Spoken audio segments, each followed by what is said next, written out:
Welcome back to Paranormal M.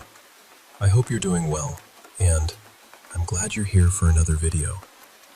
Before we get started, please subscribe to the channel and turn on notifications so you don't miss the next one. Tonight's first story is more about thoughts on death, energy, and what might happen after this life. So, it's a little different from the usual ghost story. But I think it fits here because it still touches that unknown place we're all curious about. So get comfortable, relax, and I hope you all sleep well tonight.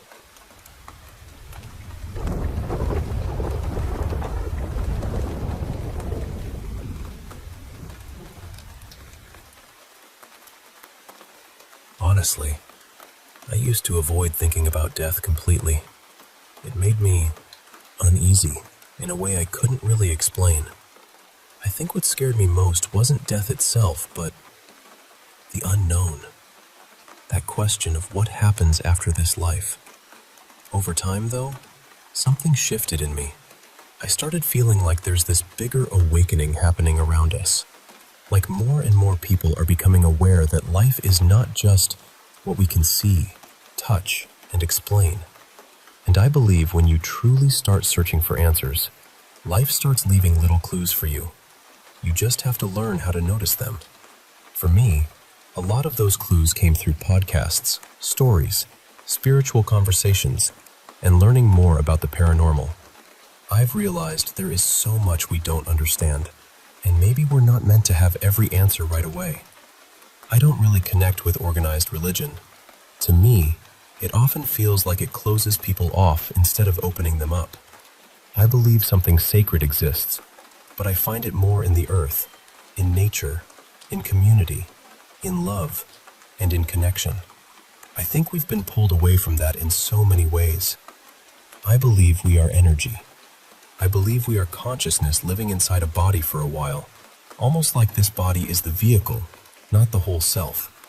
And I don't think this is the first lifetime for everyone. Some souls have been here before. Some of us may even come back with the same people again and again, learning different lessons together. I also believe that before we come here, we're shown possible paths. We choose certain lessons, certain families, certain challenges. Not because everything is supposed to be easy, but because we are here to grow, to experience, to learn, and sometimes to help change things. But I don't think that means our actions don't matter. They absolutely do. I don't believe in heaven and hell in the traditional sense. I think those ideas were created by people and often used to control people. What I believe is that when we leave this body, we go through some kind of review. We see our life clearly. We feel the love we gave, and we also feel the pain we caused. Not just from our own perspective, but from the perspective of the people we affected. And I do think there are consequences after this life. People who caused deep harm may have to face that energy in a very real way. Maybe they relive what they created. Maybe they sit with it until they truly understand it. Maybe some souls get stuck because they can't let go of their pain, guilt, anger, or suffering. But I don't believe religion is some golden ticket to a perfect afterlife. I don't think it works like that. I think what matters is who you are, how you love, how you treat people, and what kind of energy you leave behind. And when I look at the world, I can't help but question things. Why would some people get to live in comfort, power, and luxury here on Earth, while others are told to suffer quietly and wait for heaven after they die? That never felt right to me. It feels unfair. It feels oppressive. Some people create suffering here while living in their own version of heaven.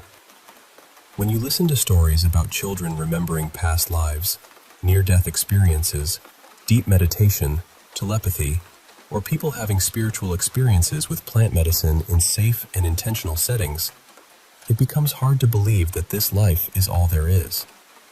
There is so much more happening than most of us realize. I think if we keep an open heart and an open mind, and if we try to live with love, certain doors begin to open. Not all at once, and not always in a dramatic way. Sometimes it's quiet.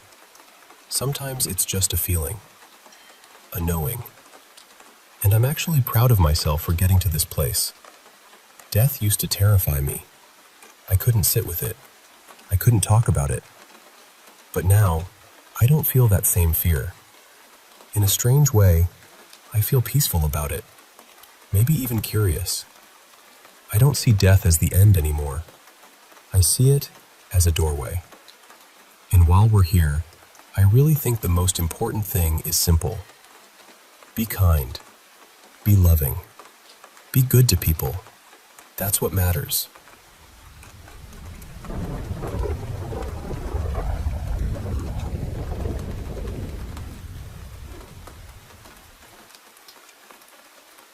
Honestly, I've got two stories.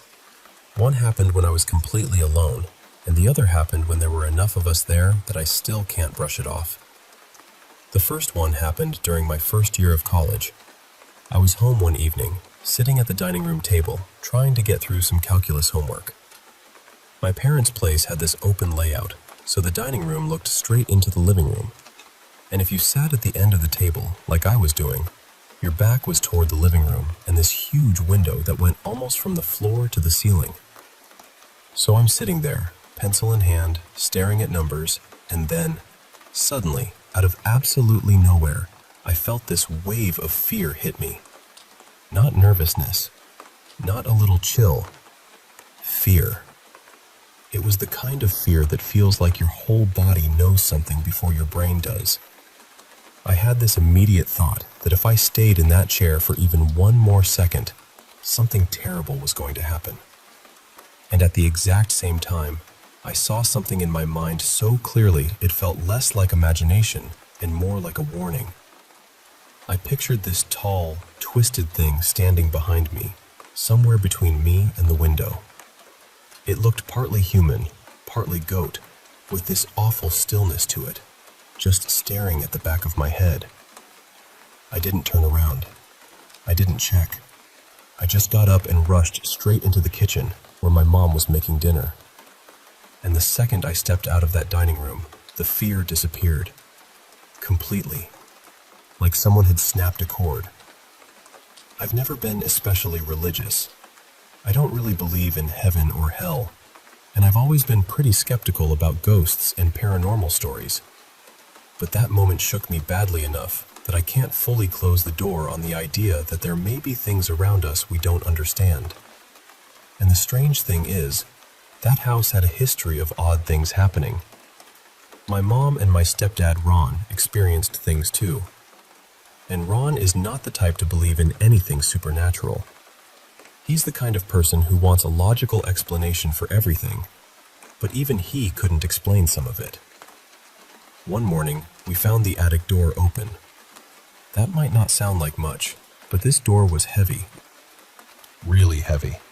It was hard to pull open even when you meant to. The night before, my mom had woken up to the sound of a man's voice coming from the corner of the bedroom, speaking in a language she didn't recognize. The attic door was just outside that room, right above the hallway. There were other things too. When I was home alone, I heard my name being called from the bedroom more than once. Sometimes it sounded like a man, sometimes like a woman. It happened enough times that I stopped trying to convince myself I'd imagined it. One night, I woke up and saw a dark figure standing beside my bed. It looked about 6 feet tall, wearing something long, almost like an old coat, and what looked like a hunter-style cap. I was so scared I pulled the blanket over my head and stayed frozen there until I fell back asleep. About an hour later, I woke up again and peeked out. It was still there. By morning, it was gone. We used to hear footsteps in the hallway outside the bedrooms when everyone was already in bed. Things would disappear for weeks, sometimes months, and then show up in places nobody would have put them. A couple of times, I woke up in the middle of the night to the sound of books sliding in and out on my bookshelf. It was such a specific sound, and I could never recreate it any other way. Part of me still wonders if some of it could have been sleep confusion or hallucinations. I'm open to that. But when everyone in the house has their own version of something strange happening, it gets harder to laugh it all away. The second story happened when I was about 15.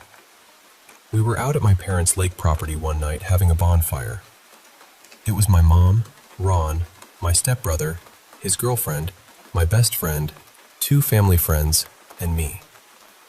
We were all sitting around the fire in a circle, and from where most of us were sitting, we could see the driveway about 50 feet away. At some point, my mom looked past the fire toward the driveway and said, "Who is that standing over there?" So the rest of us looked, and there, beside my mom's car, was the shadow of a man. Not a vague shape, not a trick of smoke, a man. And the thing is, it looked exactly like my granddad, who had passed away only a few weeks earlier. Nobody jumped up, nobody screamed. We just kind of sat there, staring, trying to understand what we were seeing. I still don't know what to call any of it. Maybe there are explanations. Maybe there aren't. But those moments have stayed with me. And even now, when I think back on that house, or that figure by the driveway, I get the same feeling I had that night at the dining room table. Like something was there. And it knew we could sense it.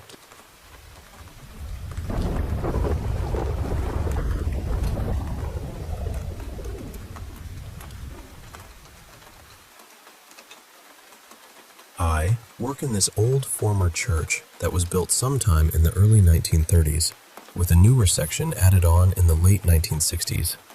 These days, it's a thrift shop, but you can still feel what the building used to be. It has that quiet, heavy kind of air old churches have, especially in the basement. Years ago, they held funerals there, and the organization I work for was started back in the 1950s by a woman who really poured her heart into it. She's passed on now, of course, but people still talk about how proud she was of what she built. I think that matters. At first, it was little things. My music would randomly cut out.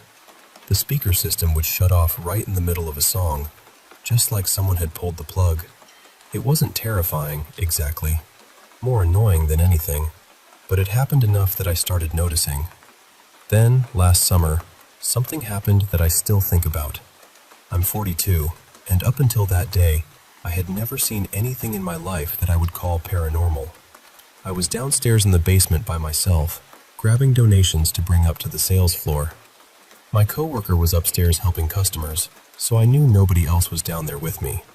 And then, out of the corner of my eye, this dark gray shape moved right past me. Fast. It was almost like a shadow, but thicker, more solid somehow. It passed close enough that I immediately froze. I didn't feel evil from it. I didn't feel threatened. I was just shocked. My brain kept trying to make it into a person, but there was no person there. I told my coworker what happened, and she believed me.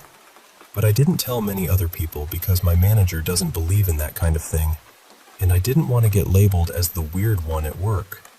About 4 months passed before anything else big happened. One evening, around 7, I closed the store. I locked everything, checked the doors, checked the windows, did the whole routine. It was November, cold outside, and the building doesn't have proper heat, so there was absolutely no reason for any window to be open. The next morning, and asked why I had left a window open. I told her I didn't. I said I knew I had checked everything before I left. But then she said the security camera had sent her a notification at 7:20, saying a window had been opened. That really bothered me, because I had left only a minute or so before that. For a second, I even started questioning myself. You know how your mind does that? Like, maybe I missed it. Maybe I forgot. Maybe I'm losing it. But no, I remembered walking around and checking those windows. A little while later, my manager texted me again and said something like, "Well, then I think it's a ghost." Because the camera had actually caught the window opening. The motion light went off at the same time too. She sent me the clip and there it was. That was the moment when it stopped feeling like random little odd things and started feeling real. There's honestly a lot more I could tell, but the strangest part was what happened after that. The very next day, I felt like something had followed me home. Right before my shift, I had this sudden, awful panic come over me. It didn't feel normal. I felt dizzy, terrified, and completely unlike myself. I couldn't make myself leave the house. It was like my body knew something was wrong before my mind could explain it. Then things started happening at home too, and I wasn't the only one noticing them. Other people saw or felt things. And one night, my partner had something happen on the drive home that shook him so badly he had to pull over. He was trembling when he called, and he even reported what he saw to the police. Whatever it was, it didn't last forever. After maybe a week and a half, maybe 2 weeks, everything slowly faded. The panic lifted. The strange things stopped.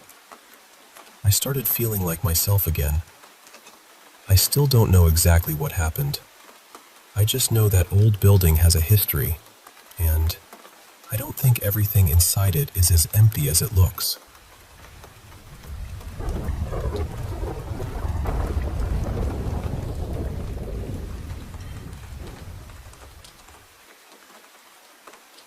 So, this happened a few years back, right before an old abandoned house near the edge of town was scheduled to be torn down. People had called it haunted for as long as I could remember. I'd heard all the stories. I'd even had a few strange experiences there before. Little things, like footsteps when nobody was around, that feeling of being watched from another room. But I've always tried to stay grounded. I'm not the kind of person who jumps straight to ghosts. I explore places like that because I'm curious. I want to understand what's there, whether it's history, atmosphere, or something else entirely. That day, I went with 2 friends. One of them, Luca, was with me most of the time. The other one, Maddie, had wandered off by himself, which honestly wasn't unusual for him. He always did that. He'd drift into another room, take his own photos, poke around, then show back up like nothing happened. Luca and I were in the living room for a while. The place was like a time capsule. Old floral furniture, heavy curtains, dusty lamps, little decorative things still sitting exactly where someone had left them years ago. It felt sad more than scary at first, like the house was holding its breath. We made our way upstairs, taking pictures and talking quietly. After a while, Luca called out for Maddie. Nothing. We waited a second, then called again. Still nothing. At first, I figured maybe he'd stepped outside for air. The house smelled damp and stale, and the dust was awful. So I pulled out my phone and sent him a text. "Where are you?" The second I hit send, we heard his phone chime. Not outside. Below us. The house didn't have power, and it was way out in a quiet area, so that sound cut right through everything. Luca and I looked at each other, and then we headed downstairs, calling Maddie's name as we went. We followed the sound down into the basement, and there he was. He was standing in front of this old brick wall, just staring at it, not looking around, not taking pictures, just staring. And he was rocking slowly, back and forth, like he wasn't really there. I said his name. Luca said it too. No reaction. Then Luca stepped forward and put a hand on his shoulder. Maddie snapped out of it so suddenly that it made both of us jump. He looked confused, almost embarrassed, like he'd just woken up in a place he didn't recognize. The basement felt awful. Heavy, cold, and wrong in a way I can't really explain. So we told him we were done and that we should get out for a bit. On the walk back to my place, Maddie didn't say a word, and that was not like him. He was usually loud, always joking, always talking with his hands, always digging around in his pockets for cigarettes or a lighter or loose change. But this time, nothing. He just walked beside us, completely blank. I asked him if he was okay. He nodded, but he still didn't speak. When we got back to my house, Luca and I went inside. Maddie stayed out front, smoking in the quiet. In the kitchen, Luca looked at me and said, "Maddie's acting really weird, right?" I said, "Yeah, I hope he's okay." Then Luca, who always believed in that kind of stuff more than I did, half joked, "I hope he didn't bring something back with him." And from directly behind us, we heard Maddie say, "What are you two talking about?"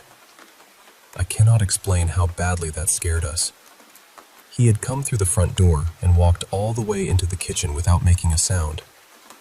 That should have been impossible. My front door was metal and loud, and the floorboards creaked everywhere. And Maddie was not a quiet person. He usually moved like every object in a room had personally challenged him. But he was just there, standing behind us, and his eyes looked wrong. Dark. Too dark. I know how that sounds, but I remember it clearly. His face had this strange little smile on it too, not friendly, not funny. Like he knew something we didn't.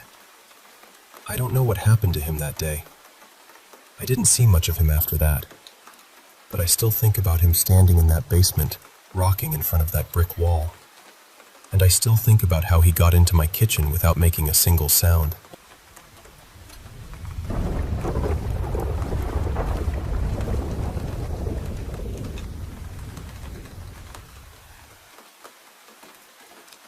When I was younger, my brother Callan and I used to experience strange things in our house all the time.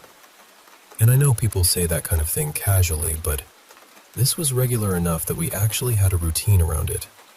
Every night, when it started getting close to 3 a.m., one of us would usually warn the other. Not in a joking way either, more like, "Hey, it's almost 3. Be careful." Because almost every single night, right around that exact time, something would happen. There were odd little things during the day too. Sounds, movements, that feeling of someone being nearby when nobody was there. But 3 a.m. was different. That was when the house seemed to wake up. There were a bunch of nights where Callan would be out in the living room playing Xbox while I was already in bed. Then, suddenly I'd hear him tearing down the hallway, and he'd dive into my bed and pull the covers over himself. He'd be shaking, telling me he heard footsteps coming toward him from the other end of the house. One night, that happened again. He ran in, completely terrified, and climbed into my bed. A few seconds later, we heard this huge crash from his bedroom. He started crying right away, and I remember trying to shush him, probably more harshly than I should have. I wasn't mad at him. I was scared too. I just had this awful thought that if he made too much noise, whatever was out there might notice exactly where we were. Eventually, we got enough courage to check his room. He had this old bass guitar hanging on the wall. It had been there for years, and he barely touched it. When we opened the door, the bass was on the floor, and papers were scattered absolutely everywhere.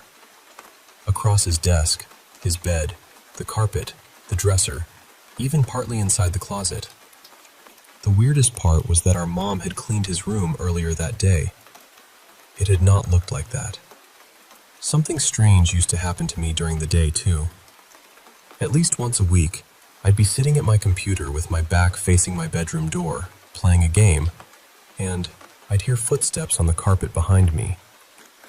Then I'd hear my mattress creak, like someone had walked in and sat down on the corner of my bed. My mom used to do that sometimes, just sit and watch me play. So without turning around, I'd say, "Hi, Mom." But there would be no answer.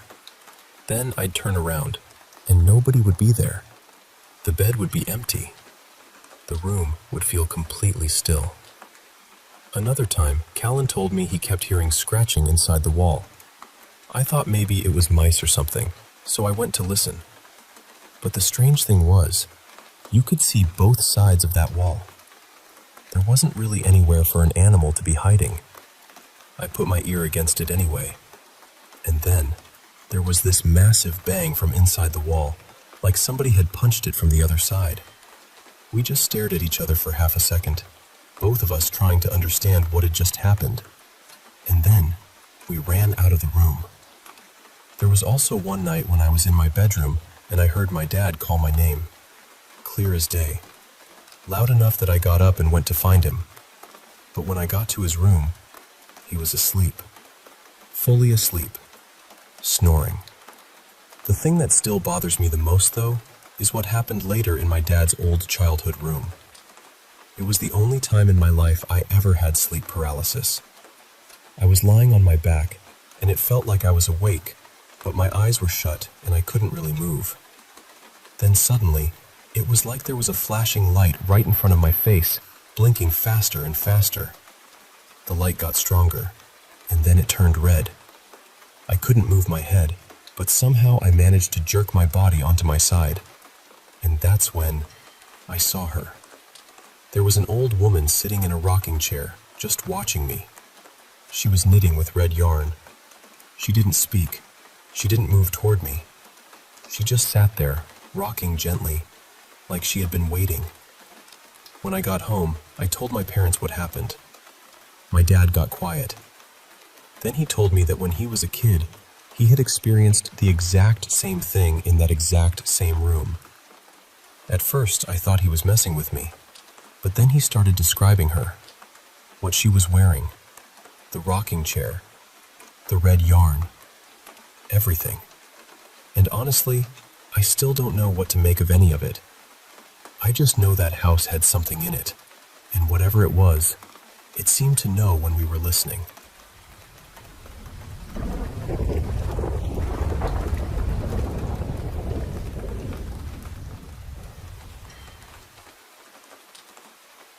For a little over a year, I've been feeling something curl up beside me when I'm in bed, either when I'm trying to sleep or when I'm lying there watching a show. The first time it happened, I honestly thought it might have been my cat's spirit visiting me.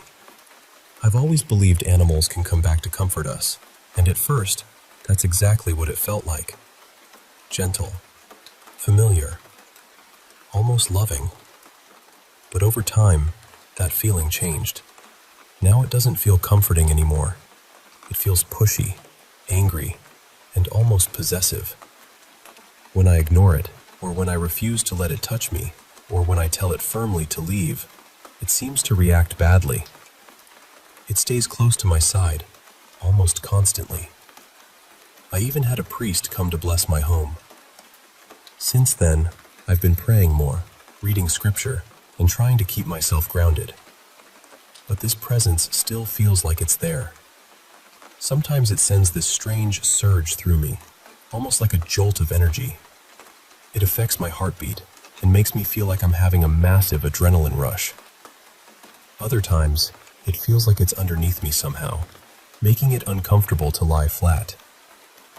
The first time that happened, I shouted at it. I told it to stop. I was scared, but I was also furious, and I demanded that it leave me alone. But it didn't leave.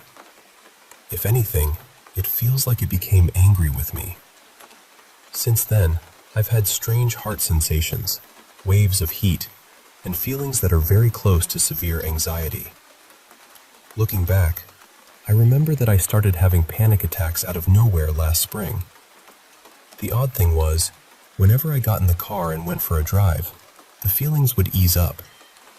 At the time, I didn't understand why. Now, I feel like I may know what was behind it.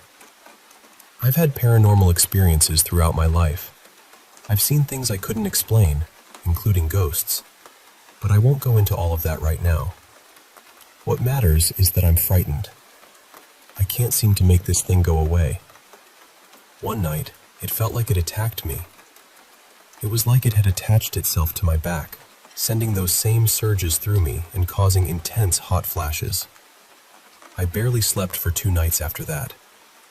I went to the Catholic Church for help, and they have been helping me. I'm grateful for that. But even with their support, I still feel like this thing is lingering. A few nights ago, I stayed in a hotel so my house could be blessed again, and so I could try to rest somewhere else. At first, It didn't seem to be with me there, though I still noticed a few strange things. The next night, I went back home. It was still there, but it didn't feel quite as strong. Then I returned to the hotel again, hoping I could finally sleep. But this time, it felt like it had followed me. That crushed me. I realized I couldn't just run from it.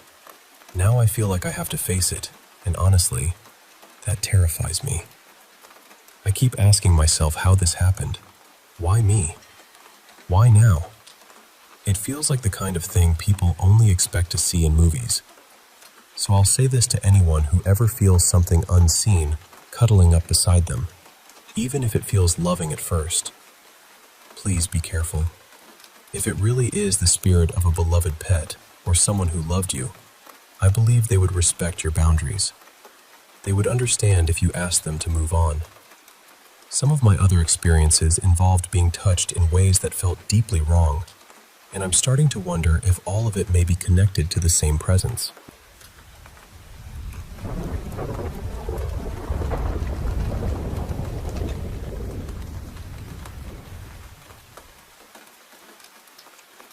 I still remember that December so clearly. I had gone to stay at my aunt's house for winter break, and at first, it felt like any ordinary visit. Cold nights, late studying, cousins around the house, that quiet holiday feeling. My uncle had passed away about a year before all of this happened, so the house already carried a kind of heaviness. Not sadness exactly, but something still and watchful. I used to sleep in one room with my cousin Nira. My younger cousin Sam slept in the other room with my aunt. Nira had this habit of falling asleep with earphones in every night, music still playing softly. I always thought it was strange, but I never asked much about it. One night, around 11, I was still awake studying. Nira was lying nearby with her earphones in, and my aunt had already gone to bed. Maybe 30 minutes later, I heard my aunt call me. Clear as anything. I got up and went to her room. The lights were off and the whole room was completely dark. I called back, asking if she had called me, but no one answered. So I stood there for a second, listening. Nothing. I told myself I must have imagined it. Maybe I was tired. Maybe my ears were playing tricks on me. I went back to bed and tried not to think about it. But the next night, I couldn't stop thinking about that voice. I knew what I had heard. It wasn't a random sound. It was my aunt's voice calling me. At that time, I didn't really believe in ghosts or anything like that. But the thought still came into my mind. What if something in that house was copying her voice? I told Nira about it. She looked at me carefully and asked, "Are you sure you heard someone call you?" I said, "Yes, I'm sure." Then she told me, very seriously, "If you ever hear something like that again, don't leave the room. Just wake me up. Stay inside." I asked her why. She only said, "Just do what I'm telling you." After that, she turned over and went to sleep. A few nights later, I woke up suddenly in the middle of the night. I heard the door near the hallway opening. At first, I thought it was their dog wandering around, but then I remembered the dog was sleeping right beside me. So I sat up to see who was there, and that's when I saw the door opening by itself, slowly. At first, I thought maybe it was the wind, but all the windows were closed. The doors were shut. There was no breeze. No explanation. A cold feeling went through my whole body. That was the first time I truly felt like I was seeing something paranormal happen right in front of me. I didn't scream. I didn't move. I just pulled the blanket over myself and held it as tightly as I could. Like that thin piece of cloth could protect me from whatever was outside. The next day, I told Nira. She just stared at me. She didn't say a word. After that, almost every night, I started hearing strange thumping sounds from the floor above us. Heavy footsteps. Sometimes slow, sometimes sharp. Like someone walking around when everyone was asleep. Then, after some time, nothing much happened again. My winter break ended, and I went back home. Later, I told my grandmother everything. She had lived with my aunt for a while after my uncle died, so I thought maybe she would laugh it off. She didn't. She told me she had heard things too, and she had seen things. One night, she said she was lying in bed in that same house. The lights were off, and the room was dark. Sam was also there, using his phone. My grandmother woke up and noticed the door wasn't fully closed. Through the thin gap, she saw someone standing there. Someone with white hair, just staring into the room. She asked Sam, "What was that?" He said he had seen a shadow too, but when she looked again, it was gone. Another time, everyone was watching TV before bed. Sam suddenly told my grandmother that his sister was hitting herself against the wall. My grandmother turned to him and asked, "Who? Where?" He pointed across the room, but his sister was sleeping right beside him on the bed. Something similar happened again. One night, my grandmother woke up and saw Sam curled tightly inside a blanket. That was unusual for him because he never slept like that. He usually spread out across the whole bed. She pulled the blanket back and saw that he was sweating, terrified, and shaking. She asked him, "What happened? Why are you scared?" He said, "Nothing." But the next morning, he finally told her. He said that before she woke up, he had seen his sister standing in the middle of the room. Her hair was neatly styled. She was dressed nicely, almost too perfectly, and she was just staring at him with a blank expression. Then he looked beside him. His sister was still asleep there. Another time, Sam saw an old woman standing in the middle of the living room, dressed completely in white. He ran to tell his mother, but when they came back, she was gone. Even my aunt had experiences. She told me that sometimes she heard voices under the staircase. Not one voice, but several. She said once, long ago, when all the kids were at school and she was alone in the house, she heard two men and a woman talking to each other. She couldn't understand what they were saying, but the voices were clear. Then one winter night, Nira was sleeping alone with the lights on. She suddenly felt like she couldn't breathe, like something was pressing down on her throat. She said it felt as if someone was trying to choke her. Half asleep, terrified, she started praying. When she opened her eyes, she saw a dark, cloud-like shape fading away inside the room. But the scariest thing happened later. One night, Nira saw 5 cats sitting on top of the closet. They didn't own any cats. That same night, my aunt woke up to go to the bathroom. As she turned, half asleep, she saw an arm holding her hand. The skin was pale, almost completely white, like an old person's arm. The nails were long and red. She was too sleepy and confused to react properly, so she just went to the bathroom and came back to bed. 2 days later, she told Sam about it. He went quiet. Then he said that on that very same morning, he had woken up with strange bite marks on his arm. Looking back, I think I always felt something strange in that house, even before any of this happened. Since childhood, whenever I visited, there was this heavy silence there. Not normal silence, more like the house was listening. I used to tell myself it was just my imagination, but later, my own sister told me she felt the same thing whenever she visited, like someone else was living there with them. The last thing I remember hearing happened when Nira came to stay with us for a few days. One night, around 11, her brother called her. He said he was sleeping in her room back at their house, and he could hear noises from the floor above. At first, it sounded like someone stamping their foot. Then, as the night went on, it became louder, almost like someone was dancing upstairs. And the worst part was, it didn't sound random.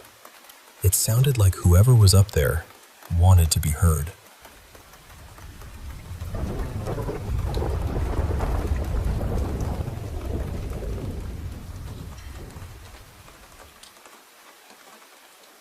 So this happened around this time last year, and I still think about it more than I probably should. I live way out in rural Appalachia, but I want to say right away, this isn't one of those usual mountain ghost stories. My place is set up a little oddly. My house sits closest to the road, then there's a small apartment behind it, and past that are a few neighbors. And then it's just woods. I've been told by more than one person that the woods behind our homes used to be some kind of old sacred gathering spot. From what anybody knows, no tribe actually lived there permanently, and nobody is supposed to be buried there. But still, it has that feeling to it. I'm Native Alaskan myself, and honestly, between respecting the land and being nervous about coyotes, I've never gone wandering back there. I just leave those woods alone. That night, my fiancé and I had just gotten off work. We stopped at a fast food place about an hour from home, near where we both work, just to grab something quick. When we were walking back to the car, we saw this tiny kitten trying to get inside the restaurant. It was late, traffic was loud, cars were everywhere, and I just couldn't leave it there. So we scooped that baby up and brought it home. At the time, we were renting the little apartment behind our house to some friends. I'll call them Marin and Denny. They lived there with their 3-month-old baby and their cat. As soon as we got home, I wrapped the kitten in a blanket because I had to show them what we found. When I walked up toward the apartment, I saw their cat sitting in the window, staring down at us. He started meowing, and of course I said, "Hi, kitty kitty. Hi, mister." And I swear to you, clear as anything, a little girl's voice said, "Hi," right back. I froze. It was about 10 o'clock at night. No little girls lived near me. None. I stood there trying to listen, trying to figure out where it came from. I couldn't hear a TV inside the apartment. I couldn't hear anyone talking. Nothing. Then I looked at my fiancé, and he looked just as scared as I felt. I kept whispering, "What was that? Did you hear that?" And he was so freaked out that he just told me to stop talking and come on, then practically pulled me up the stairs to the apartment. We knocked, and when Marin and Denny answered, I knew instantly it hadn't been them. Denny was in the kitchen cooking, no phone playing, no TV on. Marin was in the bedroom trying to get the baby to sleep, and it was completely quiet in there. I asked my fiancé to explain what happened, and he said he heard the voice from underneath the stairs, but I heard it from around the side of our house. That's the part that still gets me. We both heard it, but from different places. I've told people this story, and most of them just say, "That's creepy," or "That's weird," but I haven't been able to let it go. I can still hear her voice in my head. It wasn't angry. It didn't sound mean. It honestly sounded like a little girl excited to say hello. But knowing she was there is what scares me. I never felt like my house was haunted. Nothing moves on its own. My animals don't act strange inside. There aren't footsteps or knocks or anything like that. Inside feels normal. Outside is different. I used to love natural light, but now I don't even like having the blinds open during the day, and definitely not at night. When I take the dogs out after dark, I stay right on the porch. Sometimes, when I get brave enough to walk around the yard at night, I feel like someone is watching me. Sometimes it scares me, sometimes it doesn't, and sometimes it feels like nobody is there at all. Part of me wonders if she really was just a little ghost girl who heard me talking to the cats and thought I was talking to her, and another part of me feels guilty for running away. I've tried researching the property, but I haven't found much. I don't know who she is, or why she's there, or if there's more than just her out there. I don't know if I should try to reach out somehow, or if leaving it alone is the smarter thing to do. All I know is, I don't want to be scared of my own yard forever.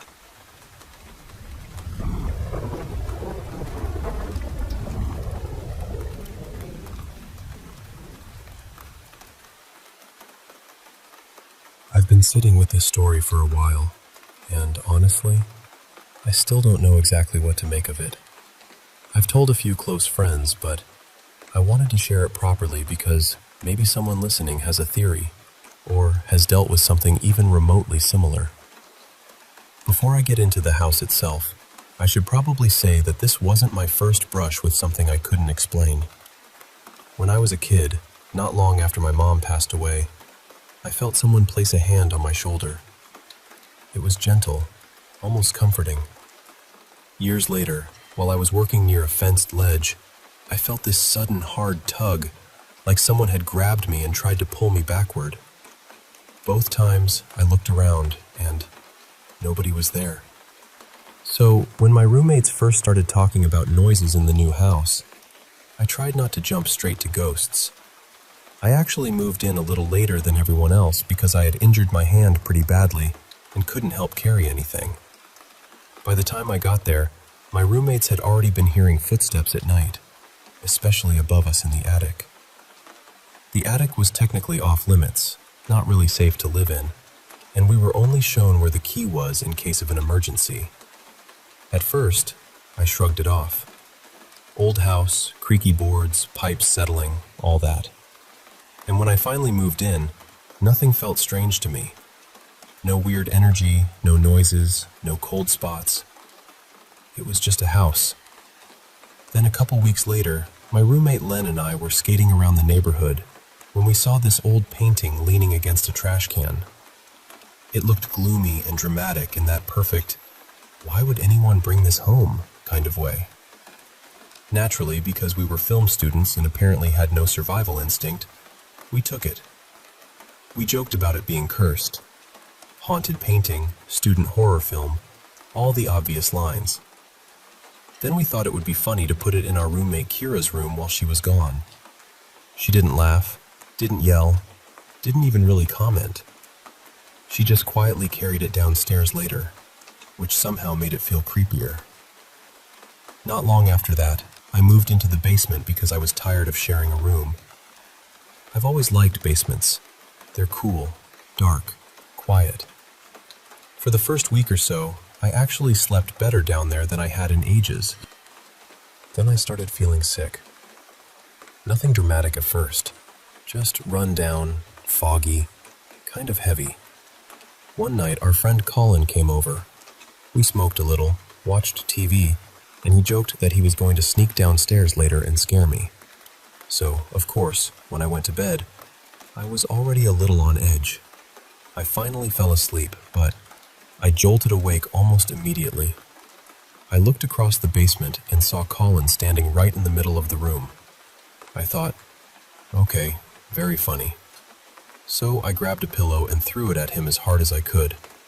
I watched him duck and dart behind this huge beanbag chair we had down there. I got up to call him out, but when I checked behind it, nobody was there. I went upstairs, and there he was on the couch, completely asleep and snoring. I woke him up and asked if he'd been downstairs. He swore he hadn't. I made him promise. Then I called Len, thinking maybe he had come home somehow, but he was across the state visiting family. That scared me, but I tried to explain it away.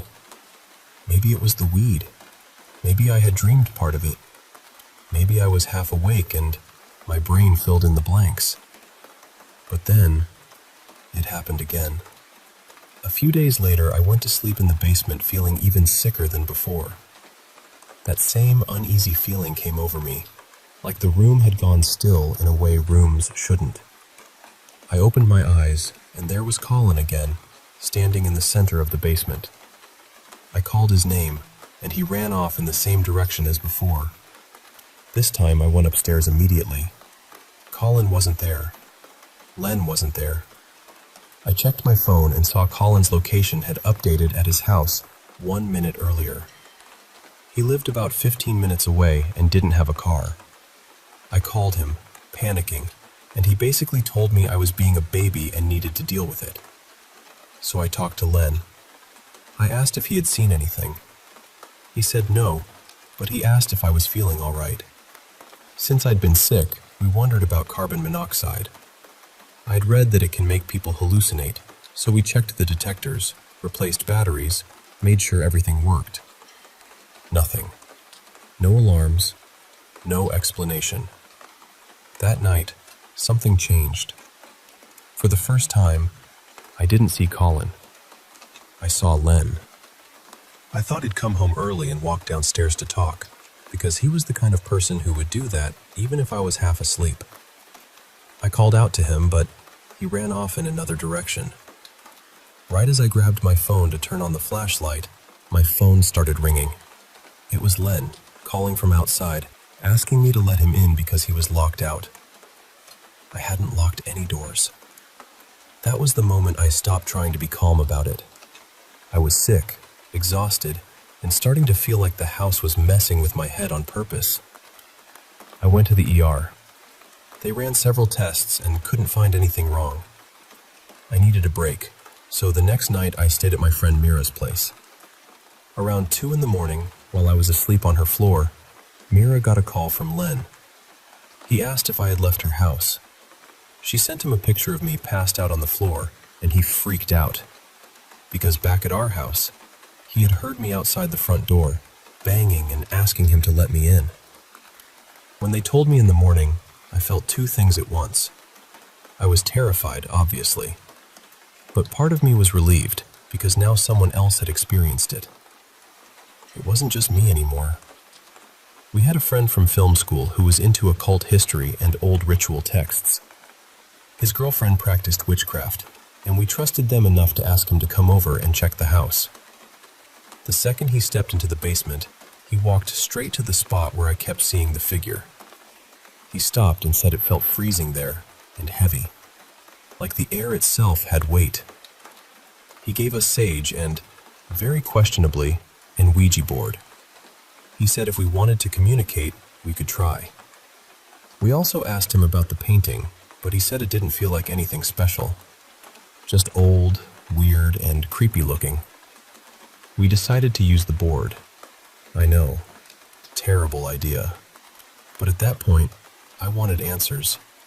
I wanted to know what this thing was. Maybe it wasn't trying to hurt us.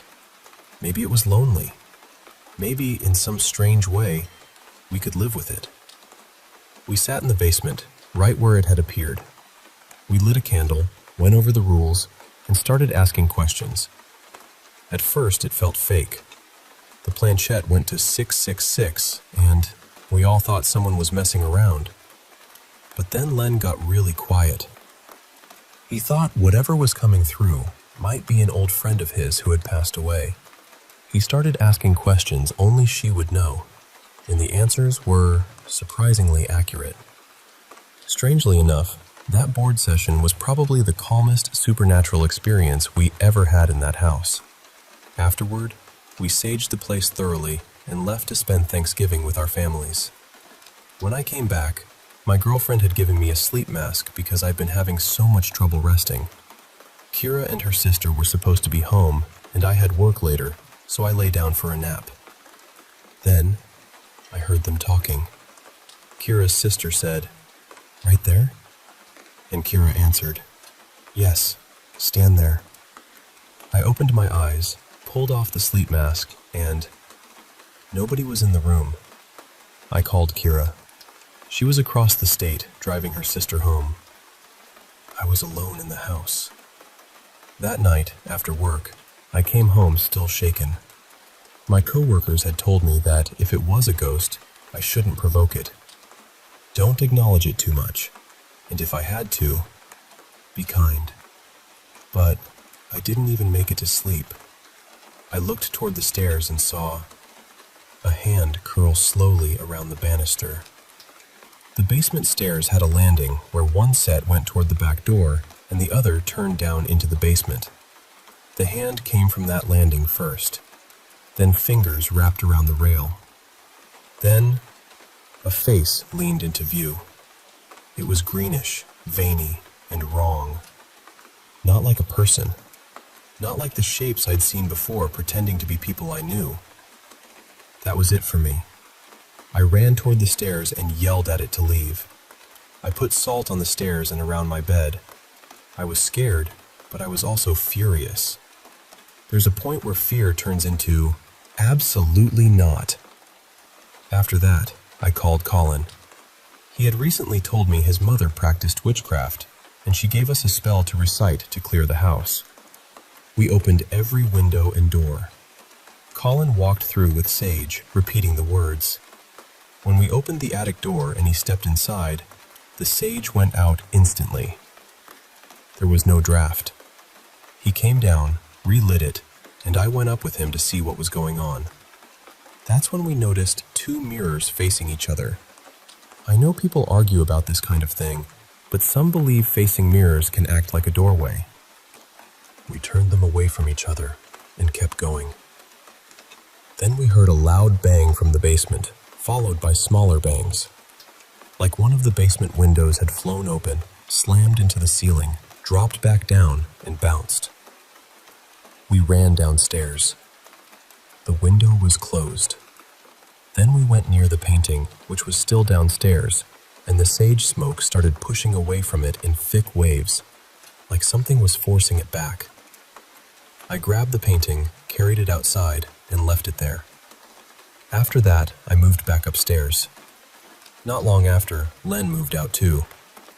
We tried reaching out to several paranormal investigators, but nobody wanted to come check the house. Our landlord once made this strange, offhand comment about someone maybe dying there, or being taken from the house to the hospital and dying later. He never really explained it. I still don't know what we dealt with. Maybe it was tied to the house. Maybe the painting stirred something up. Maybe it was already there and just got stronger once I moved into the basement. But whatever it was, it learned voices. It learned faces. It knew how to imitate the people around us. And that, honestly, is the part that still bothers me most.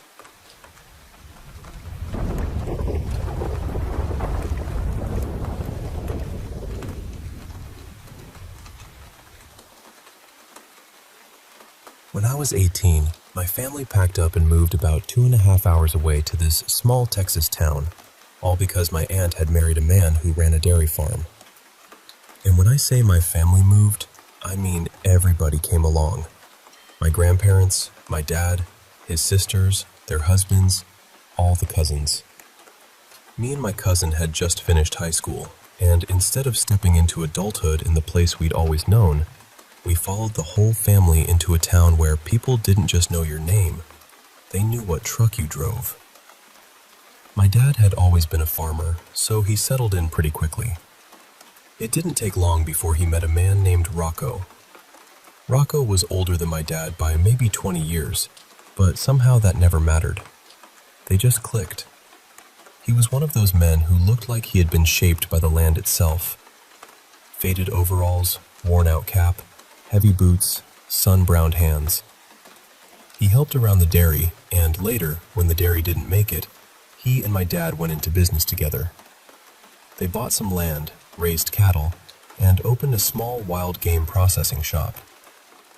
For years, they worked beside each other almost every single day. If you saw my dad, Rocco was usually somewhere nearby. That was just the rhythm of things. Then, in 2021, Rocco passed away. He'd been sick, but we honestly thought he was improving. My stepmom worked as an EMT, and she would go over to his house every week to set up his medicine for him. One day, while she was there, she heard him fall in the bathroom. She ran in, called for help on her radio, and started CPR right away. But he'd had a heart attack. By the time the ambulance arrived, he was already gone. Just like that. My dad was crushed. Rocco wasn't just his friend. He wasn't just his business partner. He was family in every way that mattered. Because it was 2021, we didn't even know at first what kind of funeral there would be. But Rocco had lived in that little Texas town all his life. He'd been a hometown football hero when he was young, and he was the kind of man everybody had a story about. So the church was full, and I remember seeing my dad cry. That's one of the memories that still stays sharp for me. My dad crying for Rocco. After that, things became hard in another way. My dad was grieving, but he also had to deal with Rocco's relatives over the land, the cattle, and everything they had built together. It was messy and painful, and there was no way to separate the business side from the heartbreak. Then, maybe 6 or 8 weeks after Rocco died, I had a dream. But it didn't feel like a normal dream. It didn't feel scrambled or strange. It felt different. I saw Rocco, and I knew it was him right away. But he didn't look the way I remembered him. He looked young, maybe 30 or 40 years younger. His hair was blonde, and he wasn't wearing his old cap. He had on a clean blue button-up shirt, actually buttoned all the way, and a pair of jeans without a single rip in them. He was standing in wheat that came up around his knees, and the wind was moving through it. He was leaning against a wooden fence post, beside a wire fence, and somehow I knew he had been fixing it. Nothing looked broken.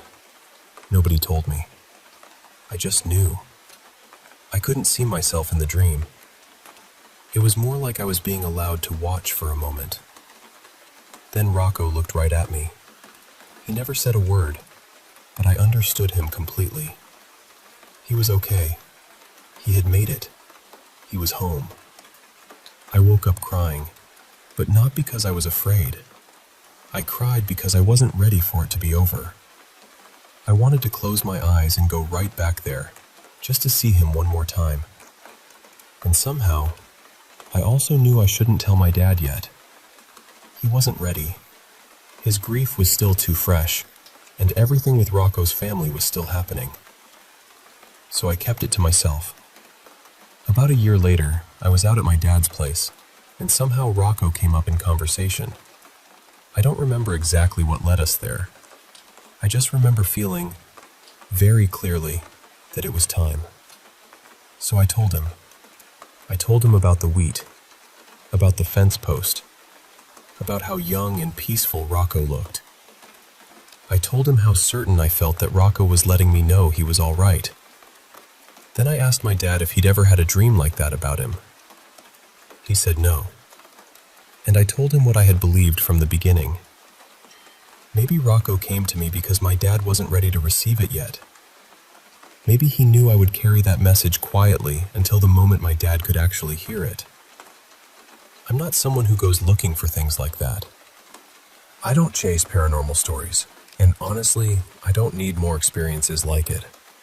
But I believe, with my whole heart, that what happened was real. I believe God let me see Rocco one time, just long enough to bring that peace back to my dad.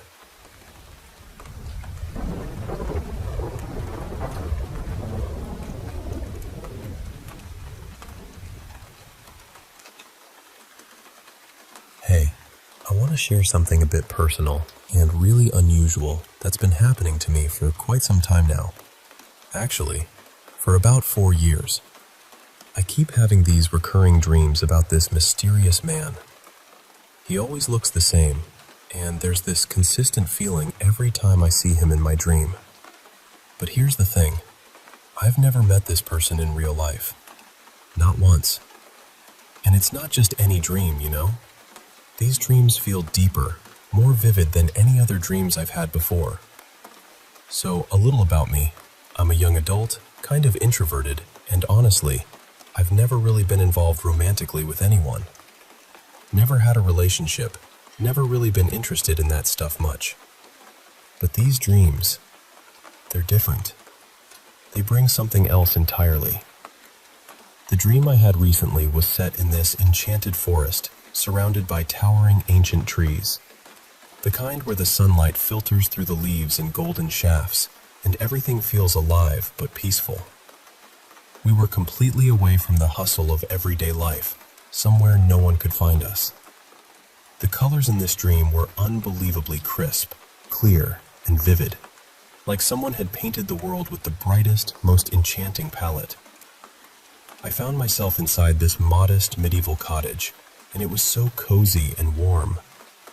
Imagine warm amber tones everywhere, a bright fireplace crackling with cheerful flames, a comfy old couch that seems like it's hugged by time itself, and a wooden table piled high with books.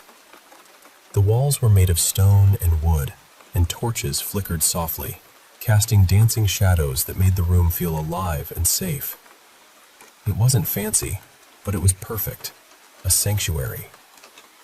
I was standing right there in the middle of the room, wearing a simple medieval dress, just taking it all in.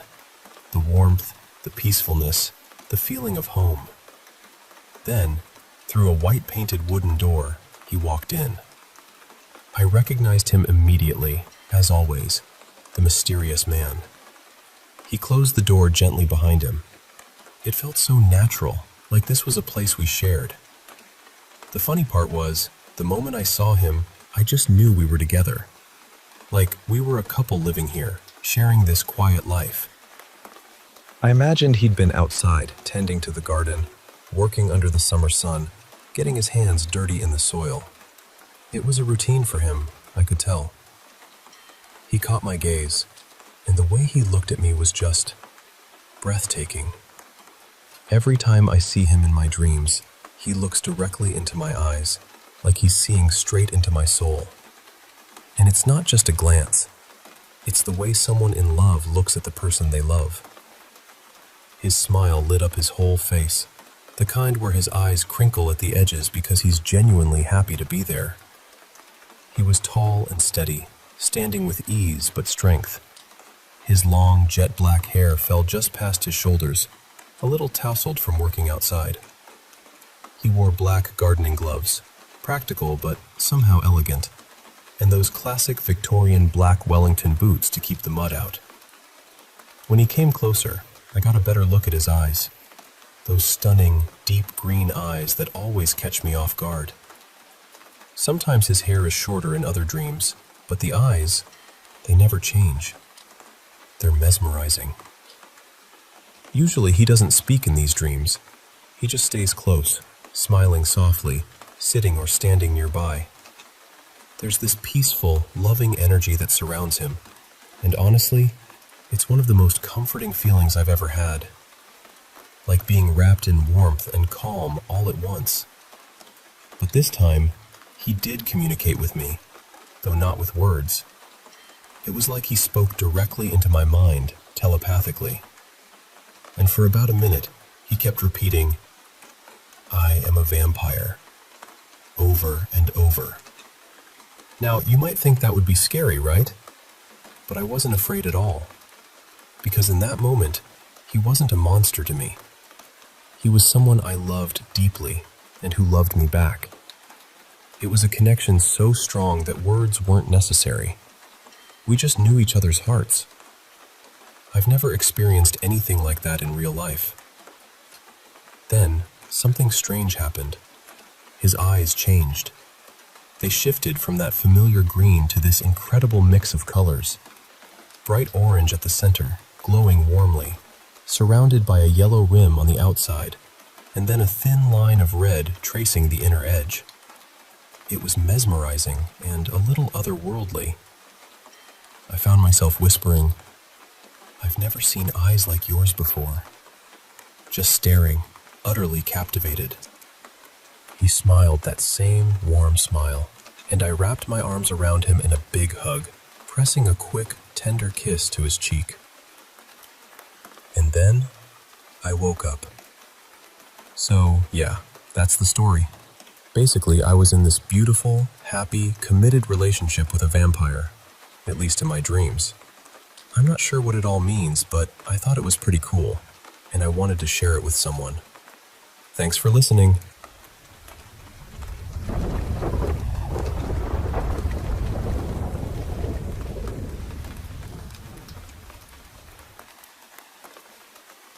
Hey, I want to share something really personal and kind of unsettling that's been happening since my partner and I moved back into my old family home. You know, the place where I grew up. My parents had to move into long-term care recently, so we decided to come back and take care of the house. It should have been a comforting thing, but it's been, well, strange, to say the least. Growing up, I never really experienced anything weird here, but my mom always told me about this dark shadow figure she saw hovering over her bed at night. For years, she said it was there, just lingering silently. It terrified her so much that she started drinking every night just to fall asleep. She was in her late 60s then, and it went on for almost a decade until she had to move out this year. I always thought maybe it was dementia or something else messing with her mind. She was diagnosed around that time. But now, after all we've experienced, I'm not so sure. Back when my parents separated, about 8 years ago, my partner and I stayed in the house with my mom for a few weeks while she went to visit family. That's when the first weird stuff happened. I was alone in the basement one day, and I swear the doorknob started resisting me, like something invisible was holding it shut. It's odd because the basement door doesn't even lock. It was like someone or something didn't want me to leave. At the same time, my partner was watering the garden. He was standing right next to the hose faucet in our fenced yard, and suddenly, the water just shut off on its own. No one else was around. He checked the tap, but it was fine, except for that moment when it just stopped while he was holding the hose. We looked at each other, both shaken but not quite ready to admit what was happening. Fast forward to July 2022. My partner and I moved back into the house. The place is a fixer-upper. We've barely touched the inside.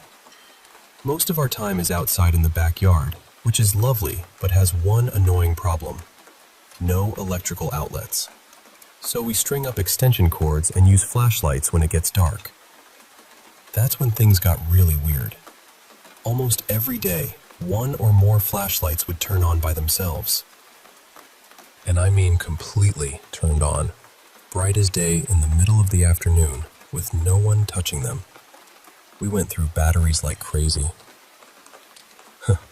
At first, we argued a lot because neither of us would admit leaving them on, but we're both pretty careful.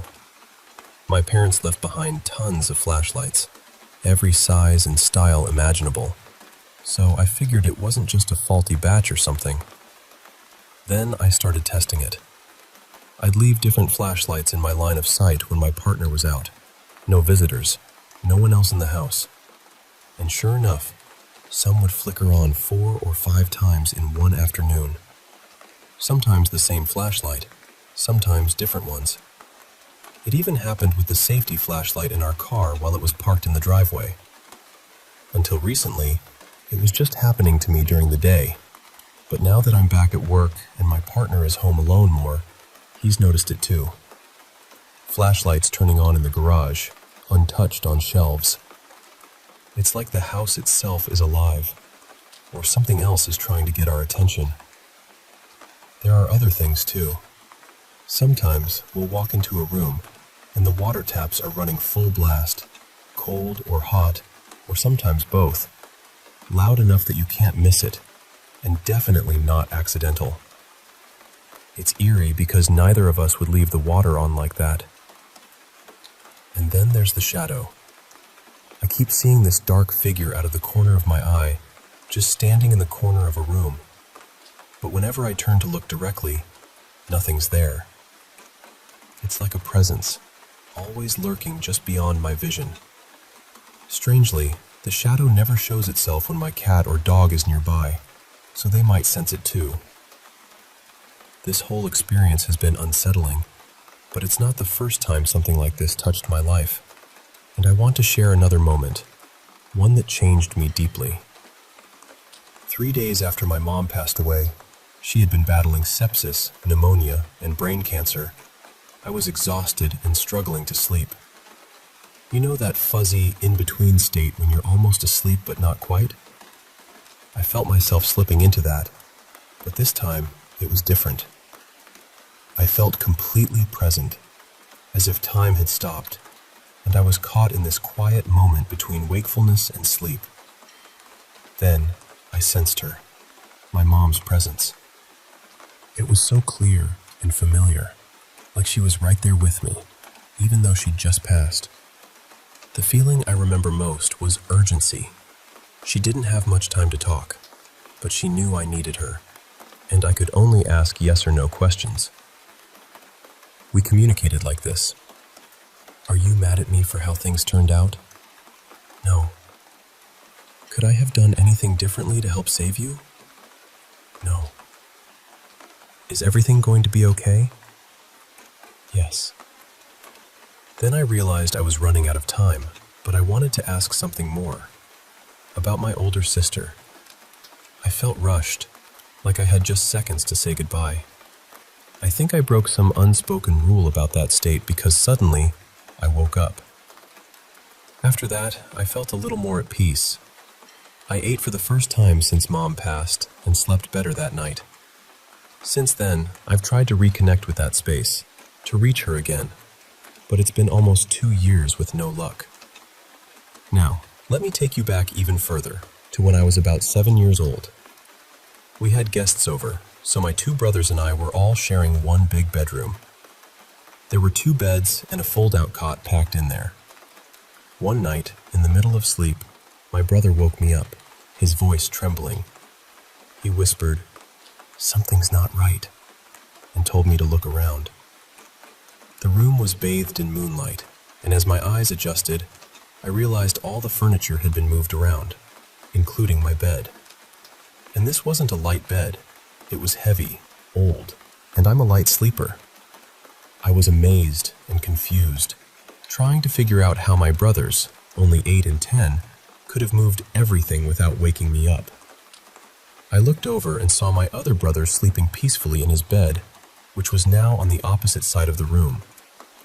Dressers were pulled from the walls and scattered around the center of the room. Nothing was where it had been before. It made no sense. We debated waking up our other brother, but my brother said he'd freak out, so we stayed quiet. Then I thought, let's turn on the light. But the switch was gone, completely vanished. The walls where the switches should have been were just blank. The only light was the moon and a street lamp outside, casting eerie shadows. Panic grew because when we looked for the door to leave, it too had disappeared. No door, no closets, just walls where they should have been. We were trapped, and fear settled deep inside us. I remember feeling that moment stretch out, the silence broken only by our quick breaths and the faint rustle of the night outside. I can't explain what happened, but it was like the room itself had shifted, or maybe something else was controlling it.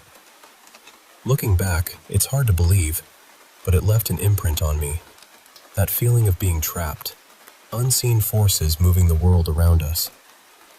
All these experiences, the shadow figures, the flashlights turning on, the water taps, the dream visit from my mom, and the childhood night in the rearranged room, they weave together into this tapestry of mystery and fear and love. It's like the house holds memories and energies we don't understand yet. I don't have all the answers, but sharing these stories feels like a step toward making sense of it all. Maybe it's a call for attention, a reminder of what's past, or just the house trying to tell us something. Either way, it's made me realize that sometimes the places we think are safe and familiar hold secrets waiting to be uncovered.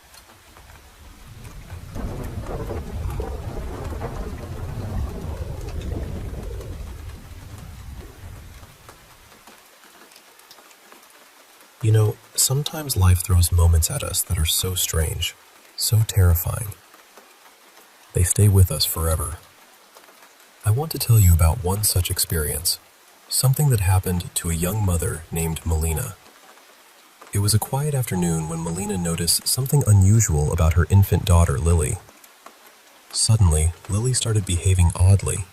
She refused to feed and kept crying out in this piercing, high-pitched wail that cut through the silence of their home. The sound was so intense, it made Melina's heart race with worry. What was even more unsettling was the way Lily stared. Her wide eyes were fixed on an empty corner of the room, and her little face twisted in sheer terror, as if she was seeing something no one else could. Melina tried everything, rocking her, singing softly, offering a bottle. But nothing soothed Lily's cries. They went on relentlessly until Melina finally stepped outside, carrying her baby, hoping the fresh air might calm her down. Confused and deeply concerned, Melina called her doctor, desperate for answers. The doctor suggested she bring Lily to the hospital for a thorough checkup, to find out if there was a physical reason behind the incessant crying and fear. So, Melina did just that. She bundled Lily up and headed to the hospital. But even there, the situation didn't improve. Lily cried throughout the day, her screams echoing down the sterile hospital halls. It was exhausting and heart-wrenching. Then, as night fell and they returned home, a strange calm finally settled. Lily, exhausted from the day's ordeal, fell into a deep, peaceful sleep. Melina sat alone in the dimly lit room, the quiet almost heavy around her. The atmosphere shifted subtly, the shadows lengthening, wrapping around the corners of the room like a creeping fog. She felt it, a prickling sensation on the back of her neck, as if unseen eyes were watching her every move. Heart pounding, she scanned the room, but it was just her and Lily, peacefully sleeping in her arms. As Melina got up to settle back into bed, she passed by the closet. Then she heard it, a sharp, deliberate knock on the closet door. It was a single tap at first, but then it repeated, growing louder and more insistent.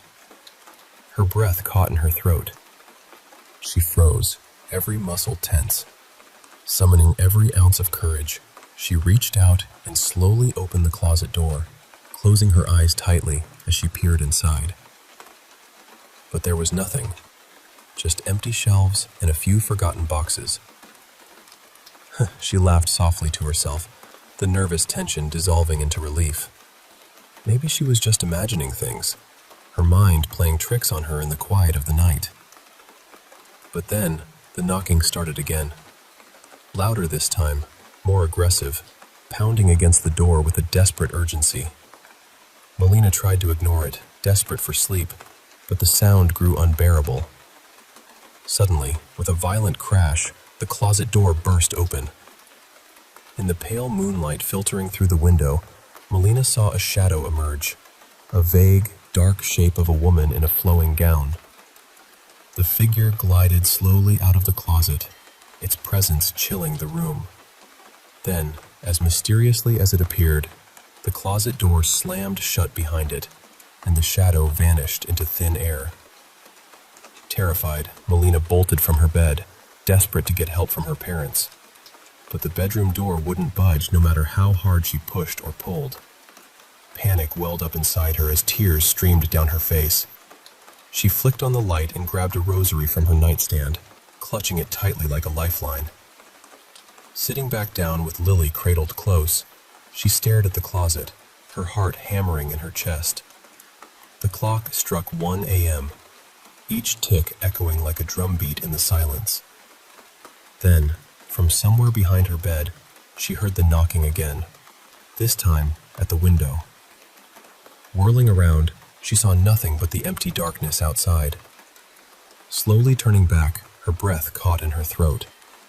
Standing right beside her was the shadow, its face featureless, its gaze fixed on Lily. Melina lifted the rosary, pointing it at the figure, but it didn't move, didn't flinch. Then, a whisper brushed past her ear, cold and soft. "Thanks for bringing your baby to me." The shadow's hands hovered over Lily's tiny neck. Suddenly, the baby began to cry again, her wails piercing and frantic. Then, horrifyingly, the cries faded, Lily's mouth frothing as the color drained from her face. Melina scrambled for her phone, tailing the doctor frantically, but the call wouldn't connect. She held her baby, tears streaming down her cheeks, watching helplessly as Lily's heartbeat slowed, fading away into silence. That night, Melina faced a nightmare no mother should ever know. The loss of her child, right there in the darkened room. And after taking Lily's life, the shadow disappeared, never to be seen again. Melina's story is a chilling reminder that sometimes there are things beyond our understanding lurking just out of sight, waiting for their moment. And for her, that moment came in the form of a shadow from the closet, forever changing her life.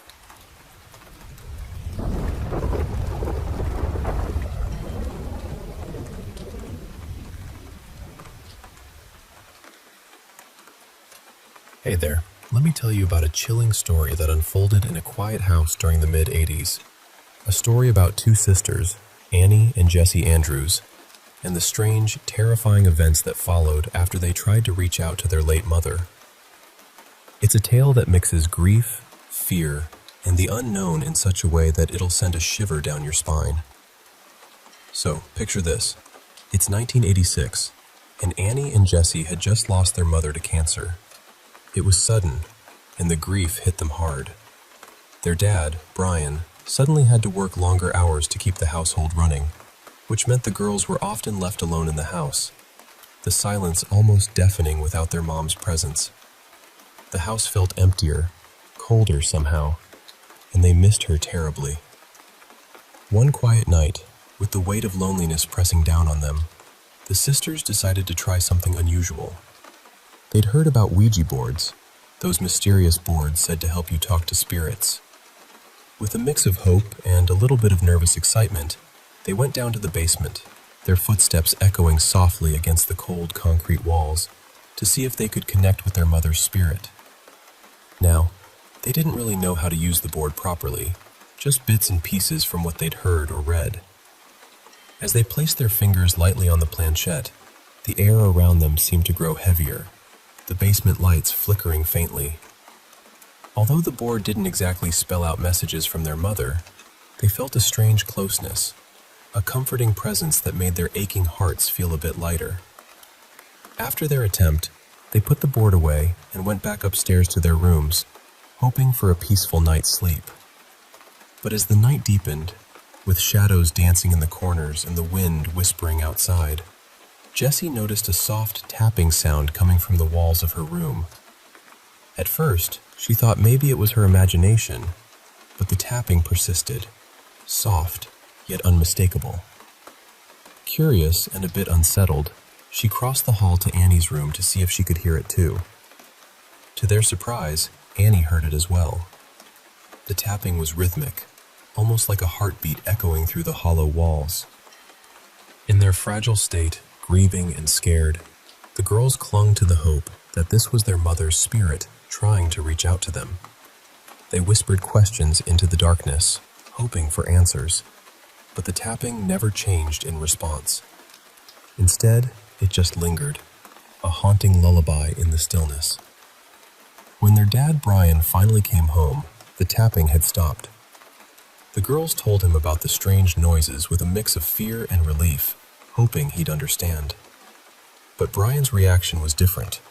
He was skeptical, torn between worrying about his daughter's fragile mental state and wanting to believe them.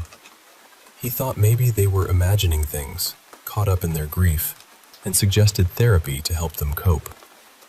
He reassured them that their mother's spirit was watching over them and urged them to get some sleep.